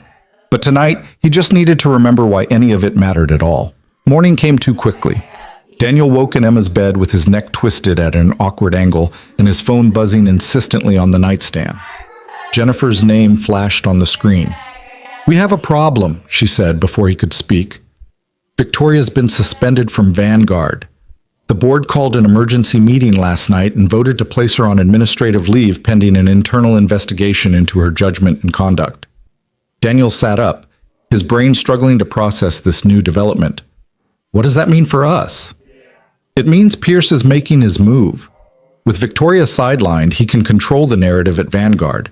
He's probably already positioning himself to take over as interim CEO. Can he do that? If the board believes Victoria's behavior compromised the company, yes. And he's got ammunition now. Her public statement supporting you, the secret meeting you two had, the money she gave you. He's spinning it as a CEO having an inappropriate relationship with an employee, using company resources to cover it up." Daniel's stomach turned. That's not what happened. "I know that. But Pierce is good at making truth irrelevant. Look, we need to focus on the CPS interview this morning. That's the immediate threat. Everything else we'll handle after. Are you ready? No? Good. Honesty. I'll meet you at Mrs. Chen's house at 8:30. We'll prep Emma together, keep it simple and age-appropriate. She just needs to tell the truth about how you take care of her." Daniel ended the call and forced himself through the morning routine. Shower, shave, coffee, he couldn't taste. He dressed in casual clothes, jeans, and a sweater because Jennifer had said formal attire might seem like he was trying too hard. Everything was a calculation now. Every choice a potential weapon. At 8:15, he walked to Mrs. Chen's house. The morning was cold and gray. Matching his mood, Mrs. Chen answered the door before he could knock, her face creased with worry.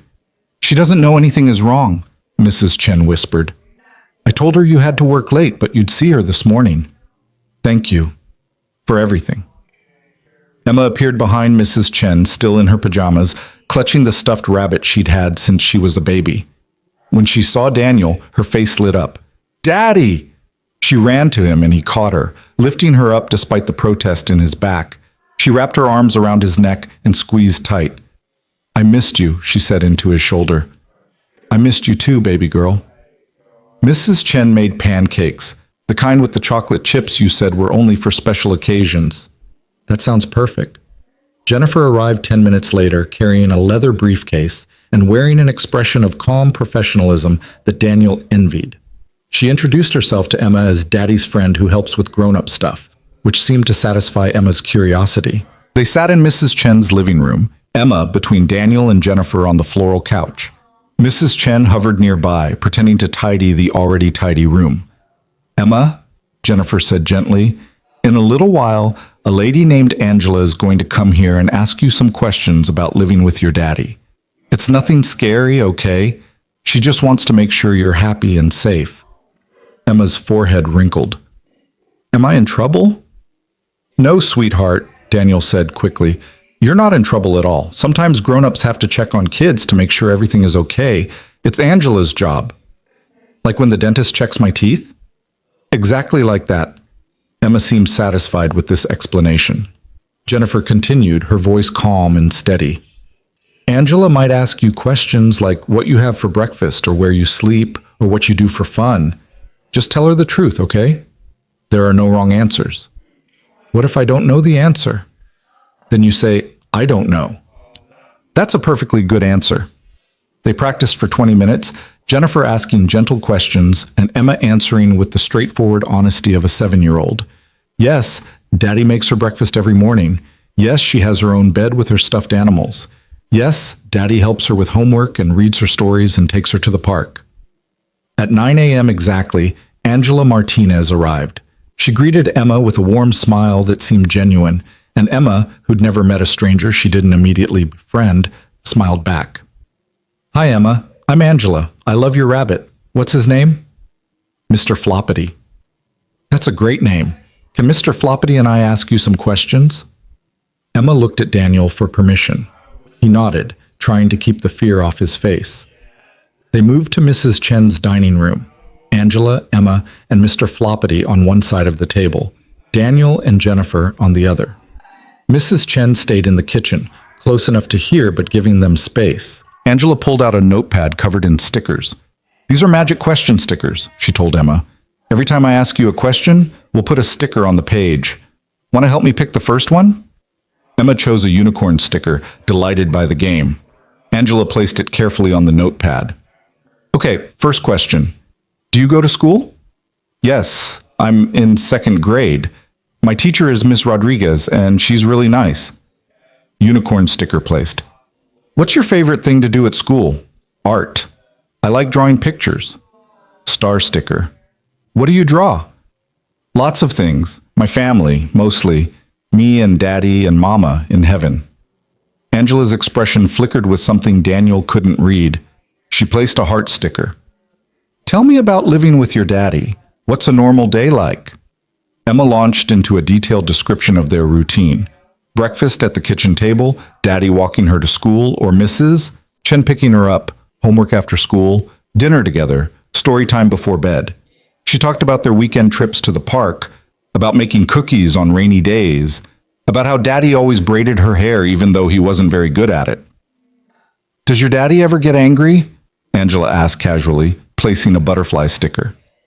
Emma thought about this seriously. "Sometimes when I don't clean my room, but he doesn't yell.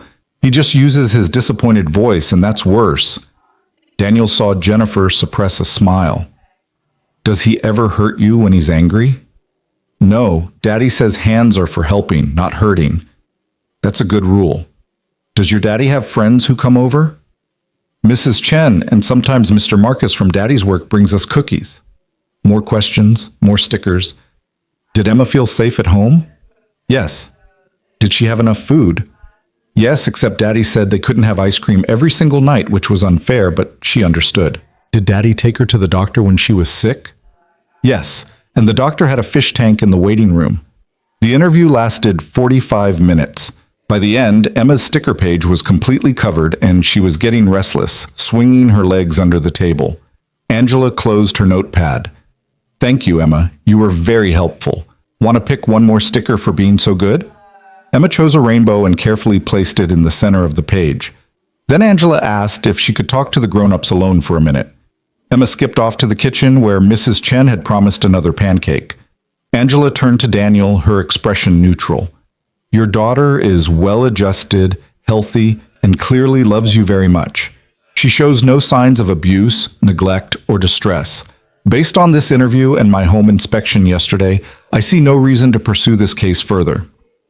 The relief was so intense Daniel had to grip the edge of the table. So that's it? Case closed? I'll file my report recommending no further action. However, I should inform you that the complaint alleged specific concerns about your criminal charges and fitness to parent. If those charges result in a conviction, CPS may revisit this case. My client will not be convicted of anything, Jennifer said firmly. The charges are baseless and will be dismissed. Angela stood, gathering her things.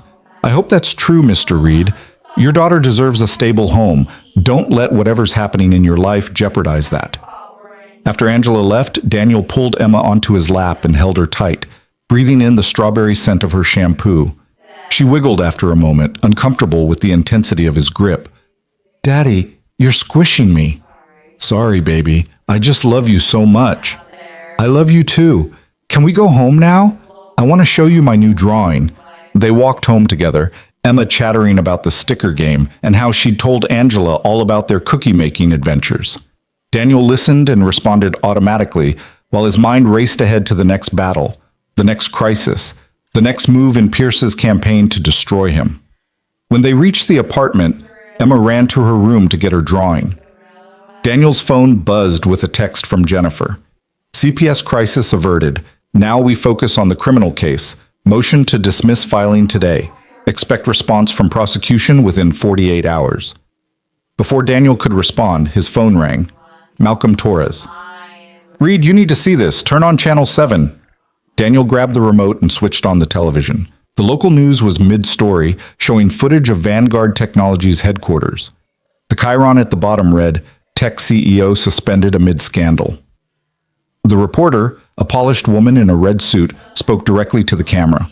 Sources inside Vanguard Technologies confirm that CEO Victoria Lane has been placed on administrative leave following allegations of improper conduct with an employee. The decision comes days after Lane publicly defended Daniel Reed, a driver arrested on assault charges. Harold Pierce, Vanguard's longtime HR director, will serve as interim CEO while the board conducts its investigation. The screen cut to footage of Pierce standing at a podium, looking somber and professional. This is a difficult time for Vanguard, he said, but our priority must be the safety and integrity of our workplace. We take all allegations seriously, and we're committed to a thorough, transparent investigation. Lies. Every word was a carefully crafted lie. The reporter continued. Reed's attorney has filed a motion to dismiss the criminal charges, citing new evidence. But questions remain about the relationship between Lane and Reed, and whether the CEO abused her position to protect an employee accused of assault. Daniel's hands were shaking. They were being framed, both him and Victoria, as conspirators in some sordid affair. Pierce had flipped the entire narrative, turning Daniel from victim to predator and Victoria from hero to enabler. Emma appeared in the doorway, holding her drawing. Daddy, why is your boss lady on TV? Daniel muted the television. Just some boring work stuff, sweetie. Show me what you drew. The drawing was another family portrait, stick figures holding hands under a sun. But this time there were 4 figures instead of 3. Daniel recognized himself and Emma immediately. The third was labeled Mama in Emma's careful printing. The fourth, slightly taller than the others, had dark hair and wore what might have been a dress. Who's this? Daniel asked, pointing to the 4th figure. The lady who helped you, Mrs. Chen told me about her when we watched the news yesterday. Emma looked up at Daniel with innocent eyes. She said your boss lady is your friend and friends help each other, so I drew her in our family because she's helping us. Daniel's throat closed. He pulled Emma close, this time gently, and kissed the top of her head. That's a beautiful drawing, baby girl. His phone buzzed again. This time, it was a number he didn't recognize, but the message made his blood freeze. Press conference at Vanguard, 2 p.m. today. Pierce is going public with evidence against you and Victoria. We need to respond. Meet me at my office at noon. Jennifer Daniel checked his watch. 11:15. He had 45 minutes to figure out childcare and get downtown. Emma, how would you like to spend the afternoon at Mrs. Chen's? I bet she'd love to see your new drawing. Can I bring my art supplies? Absolutely. 20 minutes later, Emma was settled at Mrs. Chen's kitchen table with enough crayons and paper to keep her occupied for hours. Mrs. Chen pulled Daniel aside in the hallway. I saw the news, she said quietly. This is getting worse, isn't it? Yes. That poor woman, your boss, they're destroying her too. I know. Mrs. Chen gripped his arm, her fingers surprisingly strong. You listen to me, Daniel Reed. I've known you since Emma was born.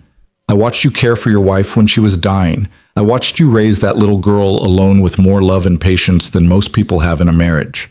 You're a good man, and good men don't always win, but they don't stop fighting either. Daniel blinked back unexpected tears. I'm trying. I know you are. Now go. Fight. Win. Come back to your daughter. The bus ride downtown felt surreal. Daniel sat surrounded by people going about their normal lives. A teenager with headphones, an old woman with shopping bags, a businessman scrolling through his phone. None of them knew they were sitting next to a man whose entire existence was unraveling. Jennifer's office was controlled chaos when he arrived. Two associates he hadn't met before were reviewing documents at the conference table.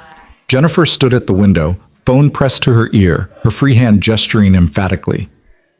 I don't care what he claims to have, she was saying. Half of it is probably fabricated and the other half is taken out of context. We'll be ready. She ended the call and turned to Daniel. Okay, here's the situation. Pierce is holding a press conference at 2 to present what he's calling conclusive evidence that you and Victoria conspired to cover up an assault. We don't know exactly what he has, but sources say it includes doctored security footage, financial records showing the money Victoria gave you, and testimony from Vanguard employees about your alleged relationship. None of that is real. The money was to help with legal fees. The relationship is professional. The security footage shows me helping her, not hurting her. I know, but Pierce is counting on the court of public opinion, not actual court. If he can make you both look guilty enough, it won't matter what the evidence actually shows. The damage will be done. One of the associates, a young man with sharp features, looked up from his laptop. We could hold our own press conference, get ahead of the narrative. Jennifer shook her head. Too risky. We don't have time to prepare properly, and Daniel isn't a public speaker. One wrong word, one moment of emotion, and we hand Pierce exactly what he wants. So we just let him lie? Daniel demanded. No, we respond strategically. I'll release a statement immediately after his press conference, refuting every claim point by point. Then tomorrow, we hold a properly prepared press conference with you, Victoria, and Malcolm Torres all present. We present the unedited security footage. We show the forged complaint. We expose Pierce's pattern of misconduct. Victoria's suspended. Will she even be allowed to participate? She's not charged with anything. She's free to speak. And frankly, the board suspending her plays in our favor. It shows Pierce's influence, his ability to manipulate the system. Daniel paced the conference room, his mind racing. What about the employees Pierce claims will testify? What if they actually believe his lies? The other associate, a woman in her 30s with red-framed glasses, spoke up. We're already reaching out to potential witnesses. Some people are scared of Pierce, but others are tired of his tactics. Marcus from your mailroom? He's willing to testify that you never displayed inappropriate interest in Ms. Lane. 2 other drivers have similar accounts. Pierce will discredit them, say they're just protecting their own. Probably, Jennifer agreed, but we're building a preponderance of evidence. The security footage is the cornerstone, but we need the human element too. We need people who know you, who've worked with you, who can speak to your character. Daniel thought of all the people he'd driven over the years, the executives who'd ignored him, the assistants who'd barely acknowledged his existence. He'd been invisible for so long. Would anyone actually remember him clearly enough to defend him? There's someone else, Daniel said slowly. The paramedics who responded that night. They saw me with Victoria. They saw how I'd positioned her, how I kept my distance. They'd know I was trying to help. Jennifer snapped her fingers. Yes, good. We'll track them down. She turned to the male associate. James, pull the 911 records, get the ambulance company, find those paramedics. James nodded and left the room, phone already to his ear. The television in the corner was tuned to channel 7, volume low. At 1:45, the news cut to a live shot of Vanguard's headquarters. A podium had been set up outside the main entrance, microphones clustered like hungry animals. Reporters jostled for position. Jennifer unmuted the sound. At precisely 2 p.m., Harold Pierce emerged from the building. He was smaller than Daniel had imagined, maybe 5'10", with silver hair and the kind of smooth, unremarkable face that you'd forget 5 minutes after meeting him. He wore a navy suit, an expression of grave concern. "Thank you all for coming," Pierce began, his voice measured and somber. "Today I'm here to address serious allegations that have impacted our company and, more importantly, the safety of our employees." He pulled out a folder and opened it with theatrical precision. 5 days ago, our CEO, Victoria Lane, attended a company event where she consumed alcohol and became incapacitated. Daniel Reed, who served as her driver, found her in this vulnerable state. What happened next is deeply troubling. Pierce held up a photograph. The parking garage shot, grainy and damning. This image, taken from our security system, shows Mr. Reed carrying Ms. Lane through our facility. He did not call for medical help immediately. He did not alert security. Instead, he took her to a private room where he was alone with her for several minutes before paramedics arrived. Daniel's jaw clenched. Pierce was technically telling the truth, but stripping away all context, all explanation. In the days following this incident, Pierce continued, Ms. Lane made the unusual decision to defend Mr. Reed publicly, despite having no clear memory of the night's events. We've since discovered that Ms. Lane transferred $15,000 to Mr. Reed, a payment that she has characterized as legal support, but which raises obvious questions about impropriety and hush money. The reporters were scribbling furiously. Camera shutters clicked like insects. Furthermore, Pierce said, we have testimony from multiple employees that Mr. Reed and Ms. Lane had developed an inappropriate personal relationship that went beyond professional boundaries. This relationship created a conflict of interest and may have compromised Ms. Lane's judgment. He paused for effect, his expression hardening. The board of Vanguard Technologies takes these matters extremely seriously. We have suspended Ms. Lane pending investigation. We have terminated Mr. Reed's employment, and we are cooperating fully with law enforcement to ensure justice is served. A reporter shouted a question. Are you saying Miss Lane and Mr. Reed were having an affair? Pierce held up a hand. I'm saying there was an inappropriate relationship that clouded judgment and created a dangerous situation. The exact nature of that relationship is still under investigation. Another reporter. What about Mr. Reed's claim that he was trying to help Ms. Lane? If that were true, why didn't he call security immediately? Why take her to a private room? Why accept $15,000 afterward? These are questions that demand answers. The press conference continued for another 20 minutes, Pierce fielding questions with practiced ease, always implying just enough to seem credible without making any claim that could be definitively disproven. It was a masterclass in character assassination. When it finally ended, Jennifer muted the television and turned to her team. Okay, we respond now. I want the statement ready in 15 minutes. Daniel, I need you to review it before we release it. The next hour blurred together. Jennifer drafted and redrafted, showing Daniel each version, incorporating his feedback. The final statement was 3 paragraphs, clear, forceful, and backed by the promise of evidence.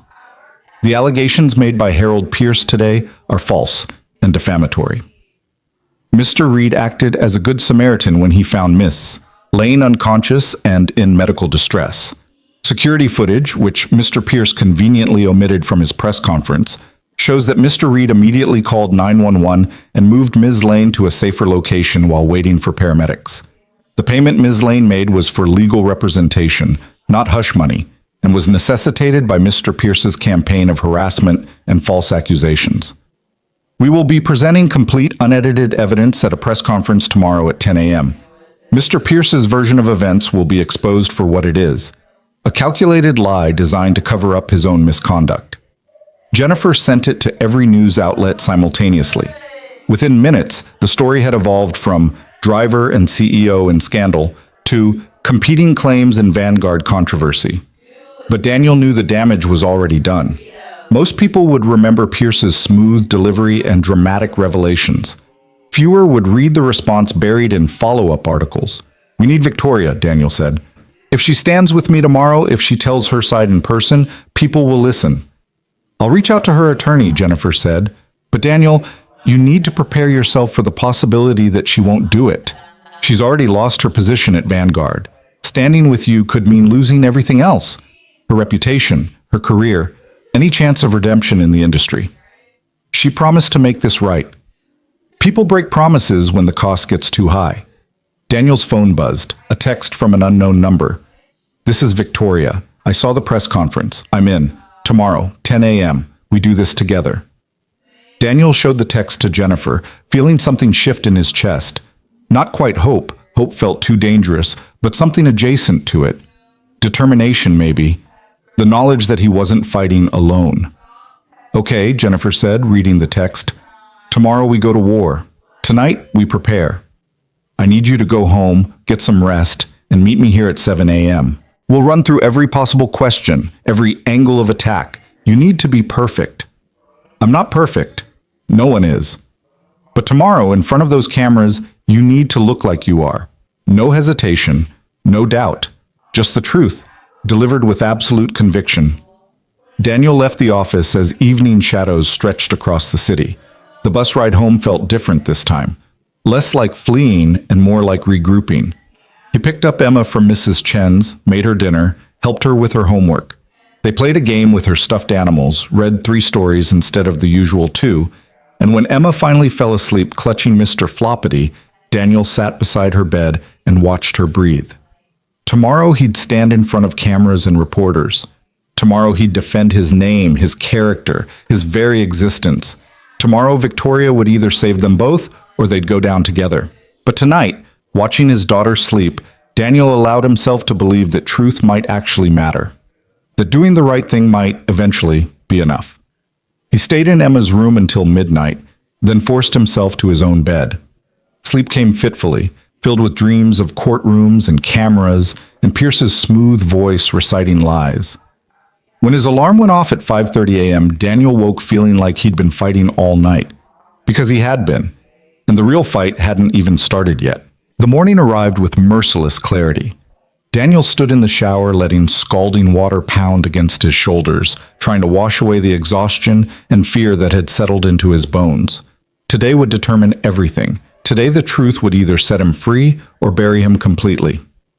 He dressed in his best suit, the one he'd worn to Sarah's funeral, and later to job interviews and parent-teacher conferences.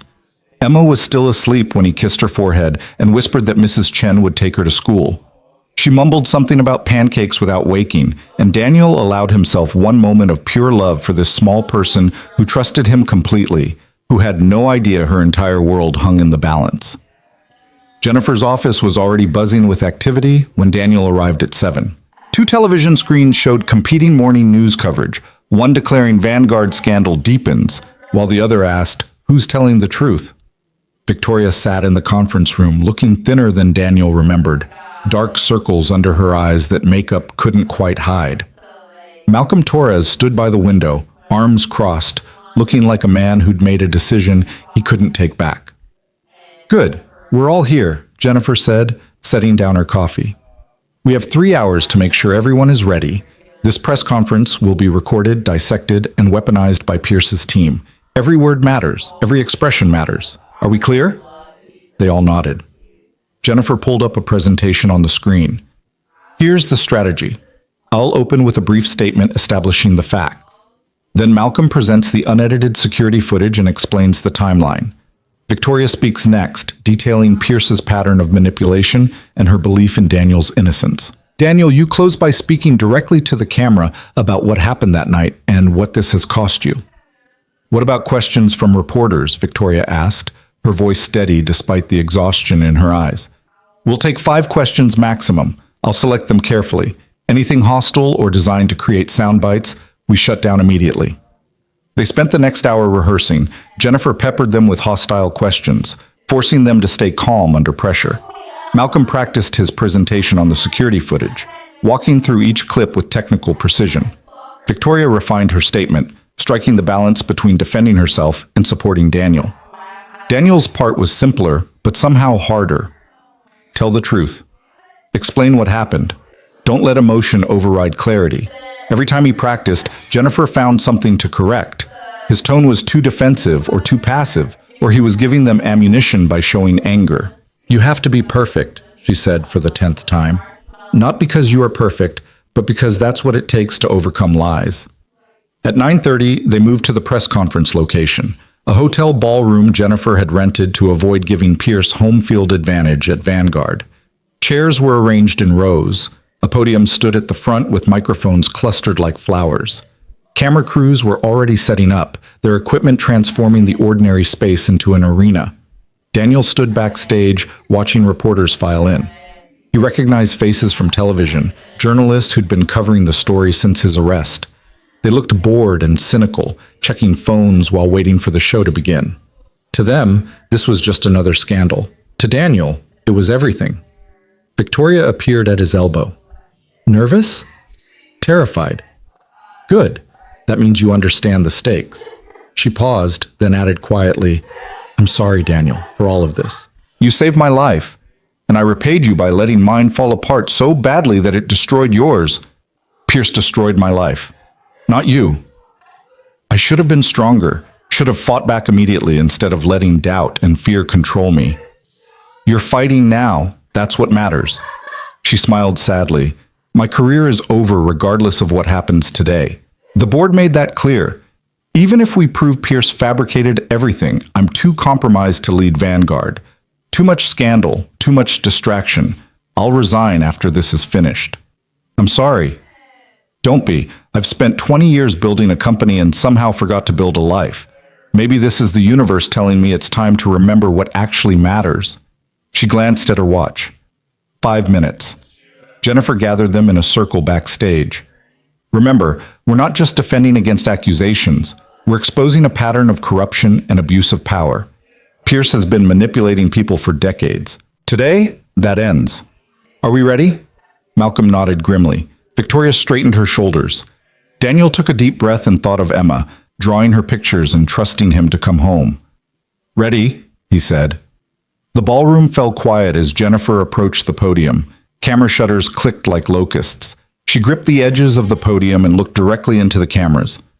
Thank you all for coming. My name is Jennifer Lawson, and I represent Daniel Reed in the matter of false charges brought against him following events at Vanguard Technologies on November 15th. I also represent Victoria Lane in related civil matters. What you heard yesterday from Harold Pierce was a carefully constructed fiction designed to conceal his own misconduct and destroy the reputations of two innocent people. Today, we're going to show you the truth. She stepped aside. Malcolm moved to the podium, his bearing military straight, his voice carrying the authority of someone who dealt in facts, not spin. I'm Malcolm Torres, head of security at Vanguard Technologies for 12 years. On the night of November 15th, I received a call from Daniel Reed at 11:14 p.m. He reported finding Miss Lane unconscious in the parking garage. I have the phone records here. He held up a document, then clicked a remote. The screen behind him lit up with security footage, the timestamp clearly visible in the corner. This is unedited footage from our parking garage at 11:12 p.m. Watch carefully. The ballroom watched Daniel's digital ghost discover Victoria slumped against her car. They watched him check her pulse, pull out his phone, make the call. The audio was silent, but the sequence was clear. A man finding someone in distress and immediately seeking help. Notice, Malcolm said, his voice cutting through the silence, that Mr. Reed's first action is to call 911, not to move her, not to take advantage of her condition. He calls for emergency services. The footage continued, Daniel waiting, pacing, checking Victoria's pulse again, then making the decision to move her. At this point, Malcolm explained, Mr. Reed makes a judgment call. The parking garage is isolated and cold. Ms. Lane has been unconscious for an unknown period. Rather than wait in those conditions, he moves her to a warmer, more secure location on the third floor while waiting for paramedics. The screen switched to hallway footage showing Daniel carrying Victoria, his face tight with effort and concern. They watched him enter the lounge, watched the door close. 3 minutes and 17 seconds later, the paramedics arrived. "This is the footage Harold Pierce omitted from his press conference," Malcolm said. "This is the context he deliberately withheld. Mr. Reed acted as any decent person would. He helped someone in need." Malcolm clicked to another file. "Now I want to show you something else.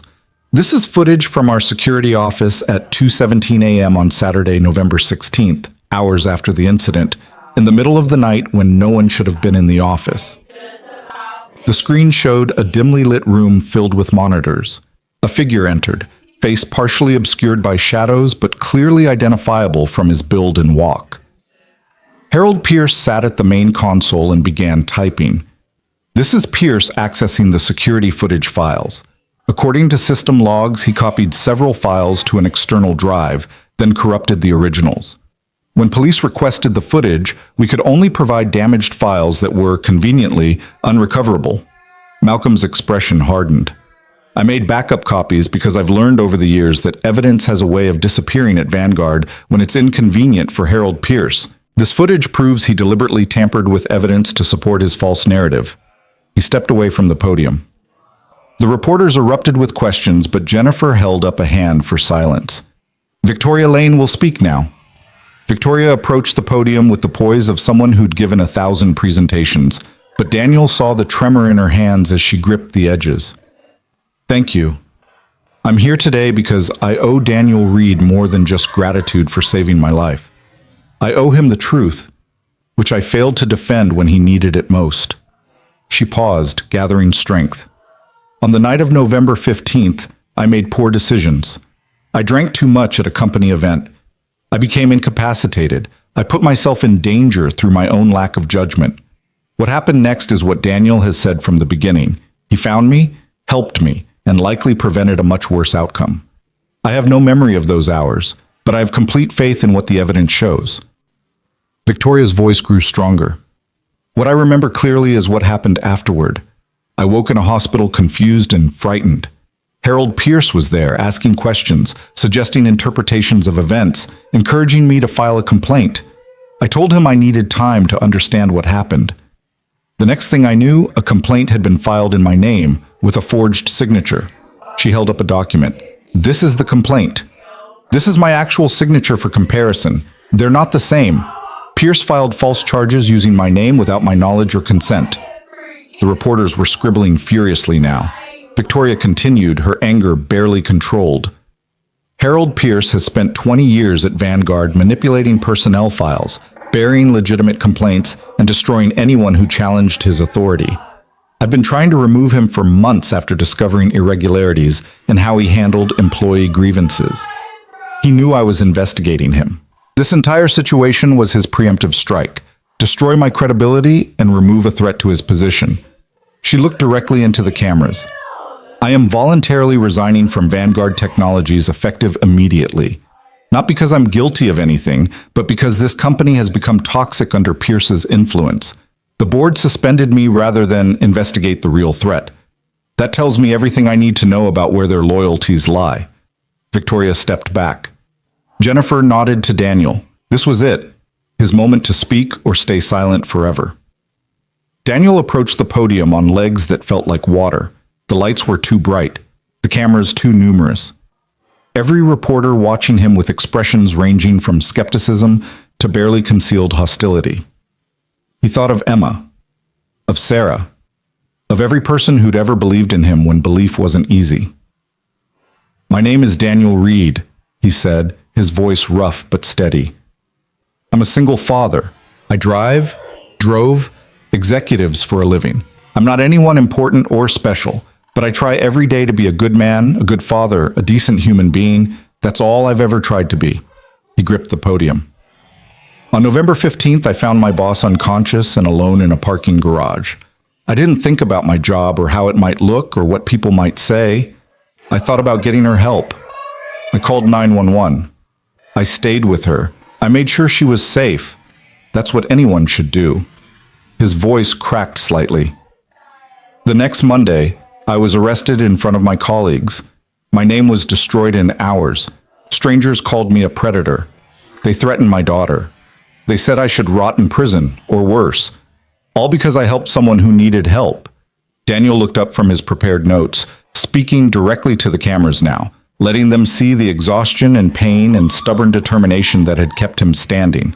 Harold Pierce took one act of basic human decency and twisted it into something ugly. He forged documents. He manipulated evidence. He filed false charges. And when Victoria tried to defend me, he destroyed her career too. Why? Because I was convenient collateral damage in his war against someone who threatened his power. He paused, emotion threatening to overwhelm him. I have a 7-year-old daughter who draws pictures of our family. She added Victoria to one of those drawings because a neighbor told her that Victoria was my friend who was helping me. My daughter understands something that got lost in all of this. Friends help each other. Decent people help each other. That's not scandal. That's not conspiracy. That's just being human. Daniel's hands were shaking now, but he didn't care. I'm not asking for sympathy. I'm asking for truth to matter, for evidence to matter, for justice to be based on facts instead of fiction. Harold Pierce is counting on people being too busy or too cynical to care about what actually happened. Don't let him be right. He stepped back from the podium. The ballroom was silent for 3 heartbeats, then erupted with shouted questions. Jennifer selected a reporter in the front row. One question. Ms. Lane, are you saying the board knew about Pierce's misconduct and did nothing? Victoria returned to the podium. The board received my reports on irregularities in Pierce's department. They chose to characterize my concerns as personal vendetta rather than investigate properly. That's why I'm resigning. I can't work for an organization that protects corruption. Another reporter, this one toward the back. Mr. Reed, how do you respond to allegations of an inappropriate relationship with Ms. Lane? There was no relationship beyond professional. I drove her to meetings and appointments. We barely spoke outside of work logistics. Anyone who says otherwise is lying or has been lied to. A third reporter stood.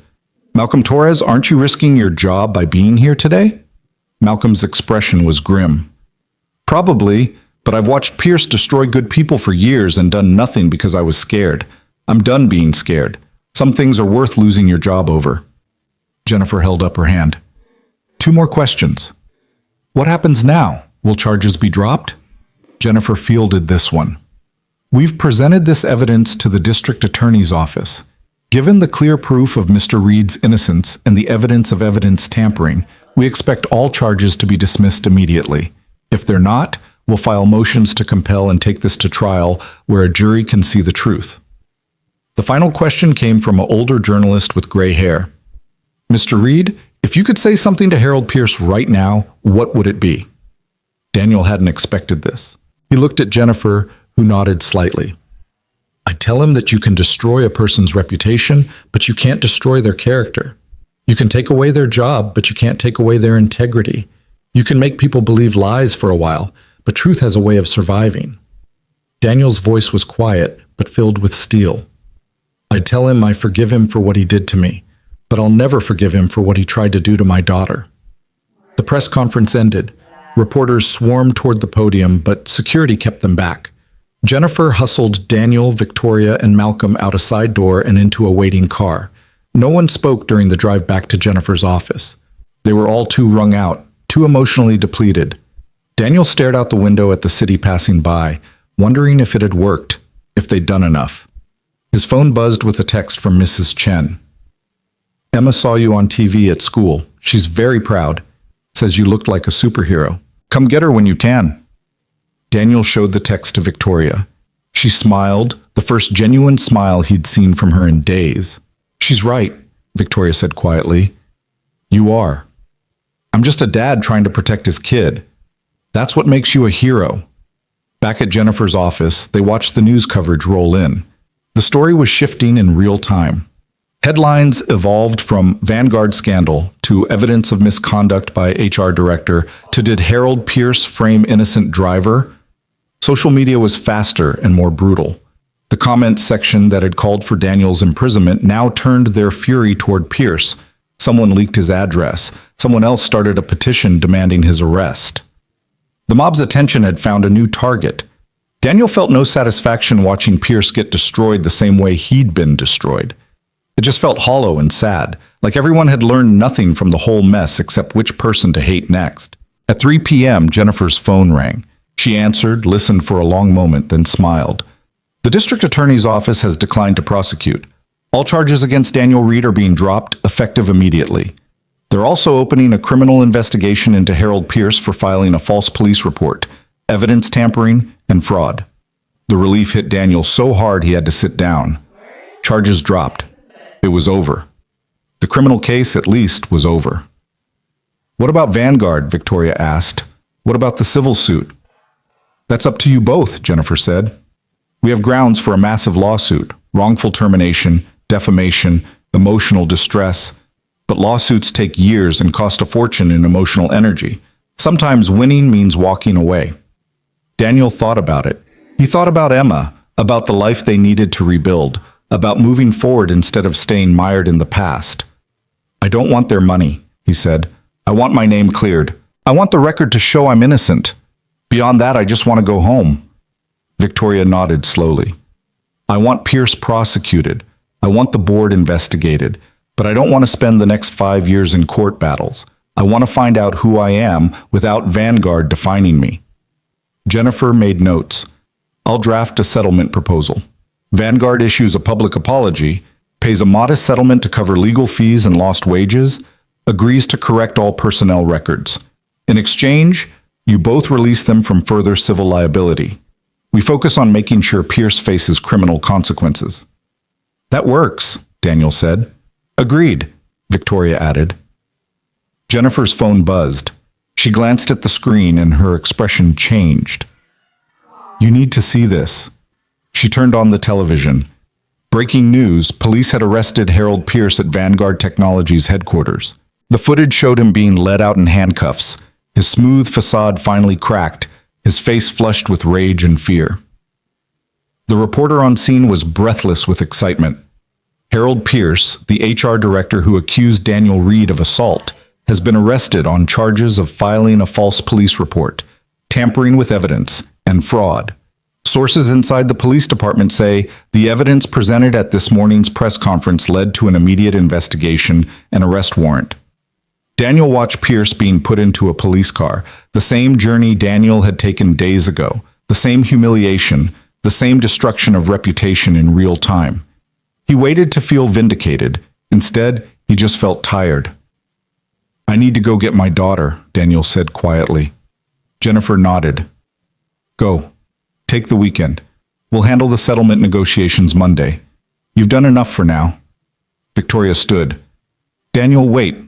Can we talk? Just for a minute? They stepped into the hallway. Victoria leaned against the wall, looking more vulnerable than Daniel had ever seen her. I owe you more than an apology, she said. I owe you a debt I can never repay. You saved my life, and I nearly destroyed yours. You didn't destroy it. Pierce did. You fought to make it right. Too late. Too slowly. But you did fight. That matters. Victoria smiled sadly. I'm leaving the city.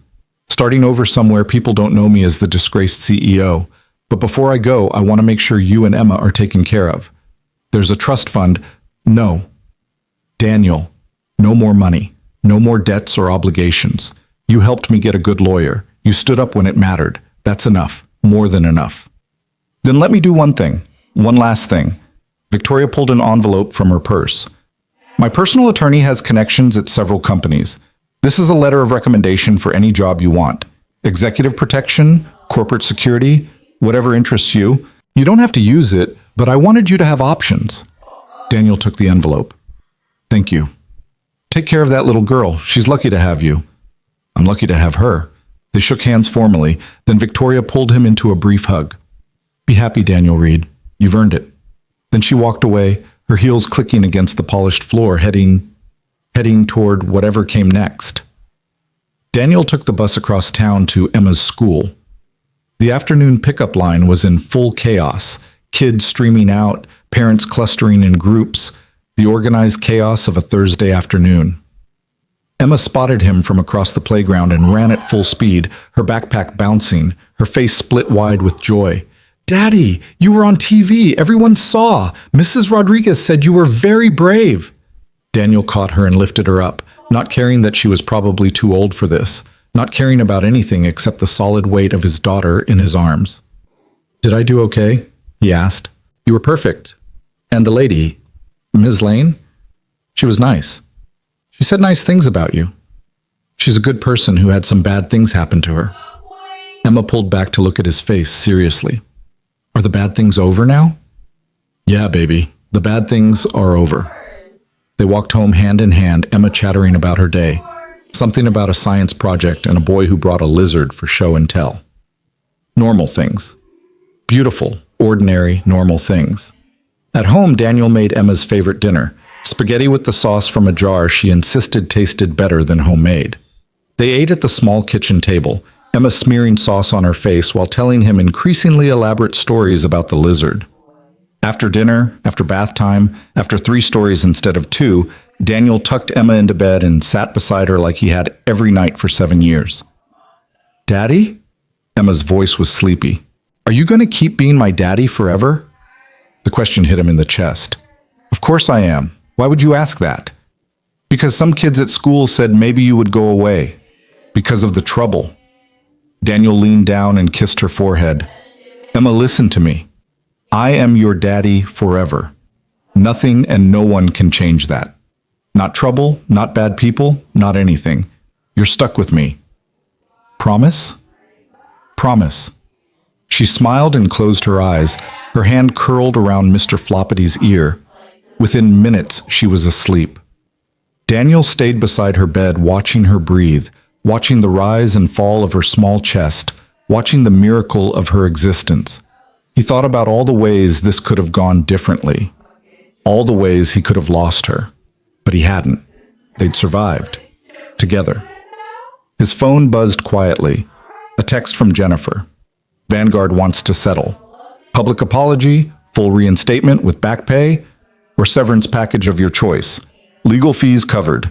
Personnel record cleared. They're desperate to contain the damage. We can have this wrapped up by Monday." Daniel considered his options. He could go back to Vanguard, reclaim his position, make them pay for what they'd done, or he could take the severance and start fresh somewhere that didn't carry the weight of everything that had happened. He thought about Victoria's letter of recommendation, about options and fresh starts and choosing what came next instead of letting it choose him. He texted back, "Severance. I want a new start." Jennifer's response was immediate. "Good choice. You've earned a fresh beginning." Daniel set down his phone and pulled out his wallet. Emma's drawing was still there, folded and refolded so many times it was starting to tear along the creases. 3 stick figures holding hands under a smiling sun. He'd protected this. Protected her. Protected what mattered most. The next morning, Daniel woke to sunlight streaming through his bedroom window and Emma singing off-key in the kitchen. He found her at the table with a bowl of cereal and a fresh drawing in progress. "What are you making?" he asked, pouring coffee.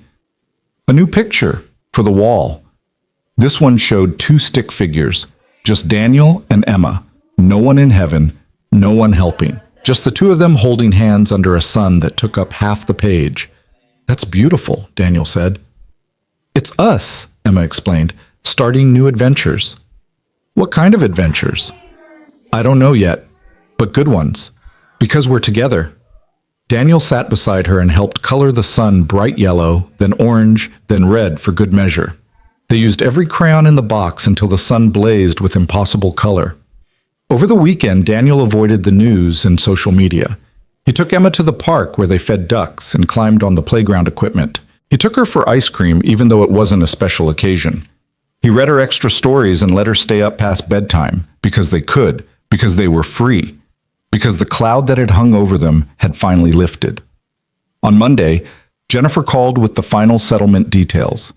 Vanguard would pay 6 months severance, cover all legal fees, issue a public apology, and provide an exemplary letter of recommendation. Harold Pierce had been formally charged with multiple felonies and was facing significant prison time.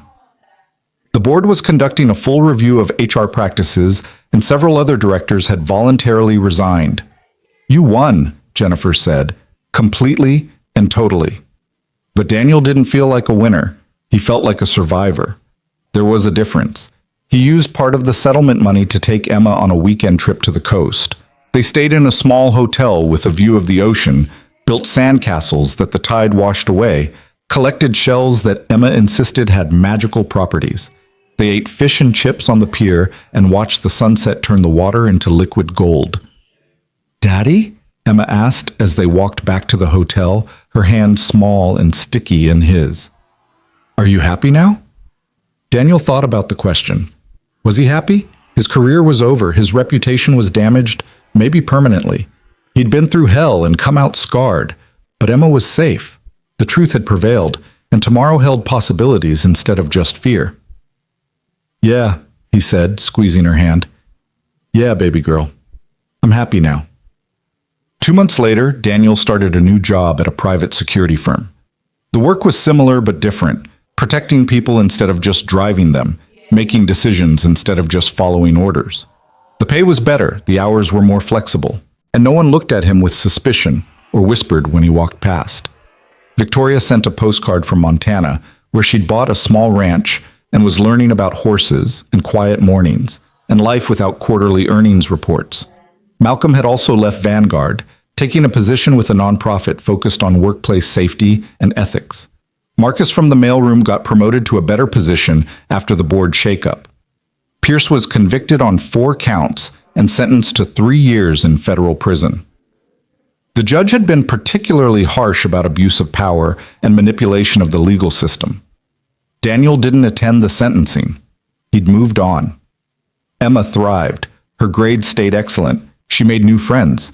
She drew hundreds of pictures showing their new adventures, visits to museums, weekend camping trips, quiet evenings at home. The pictures accumulated on the walls until their apartment looked like a gallery of stick figures and rainbow suns and a child's unbounded optimism. On what would have been Sarah's 40th birthday, Daniel and Emma visited her grave. They brought flowers and drawings and stories about everything that had happened since the last visit. Emma talked to the headstone like Sarah could hear every word. "We had a really hard time, Mama," Emma said, arranging flowers carefully. "But Daddy was so brave. He protected us, just like you would have."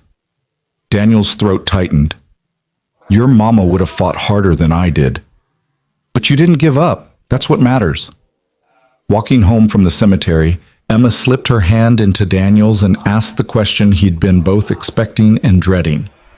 "Daddy, if you could go back and not help that lady, if you knew everything that would happen, would you still do it?" Daniel thought about the arrest, the humiliation, the fear. He thought about Pierce's threats and the CPS investigation and all the ways his world had nearly collapsed. He thought about the cost of doing the right thing. Then he thought about Victoria, alive because he'd found her. He thought about Pierce, finally held accountable for years of abuse. He thought about standing in front of cameras and telling the truth, about teaching Emma through action that integrity mattered more than safety. "Yeah," he said finally, "I would. Because some things are more important than protecting yourself. Helping people matters. Truth matters.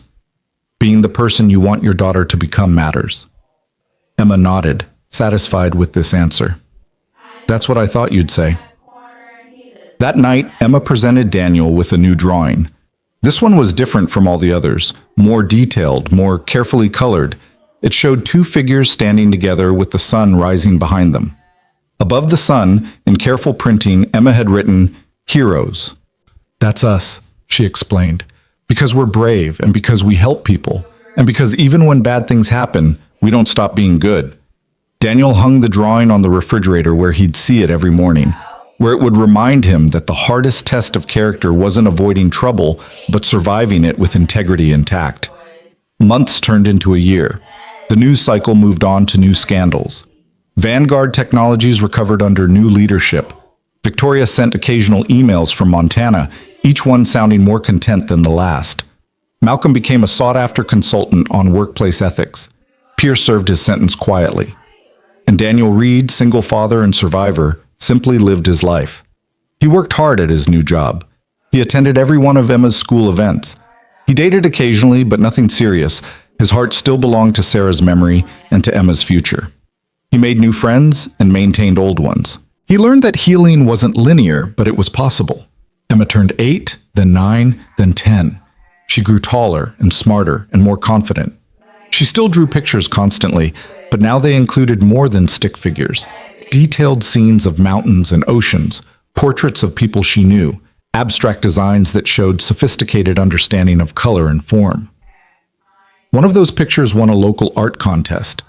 At the award ceremony, Emma gave a short speech about how her daddy had taught her that being brave meant doing the right thing even when it was hard, even when it cost you everything, even when no one was watching. Daniel stood in the back of the auditorium with tears running down his face, proud beyond measure of this small person he'd somehow raised to be kind and strong and true. After the ceremony, as they walked to the car, Emma asked, "Do you think Mama saw me win?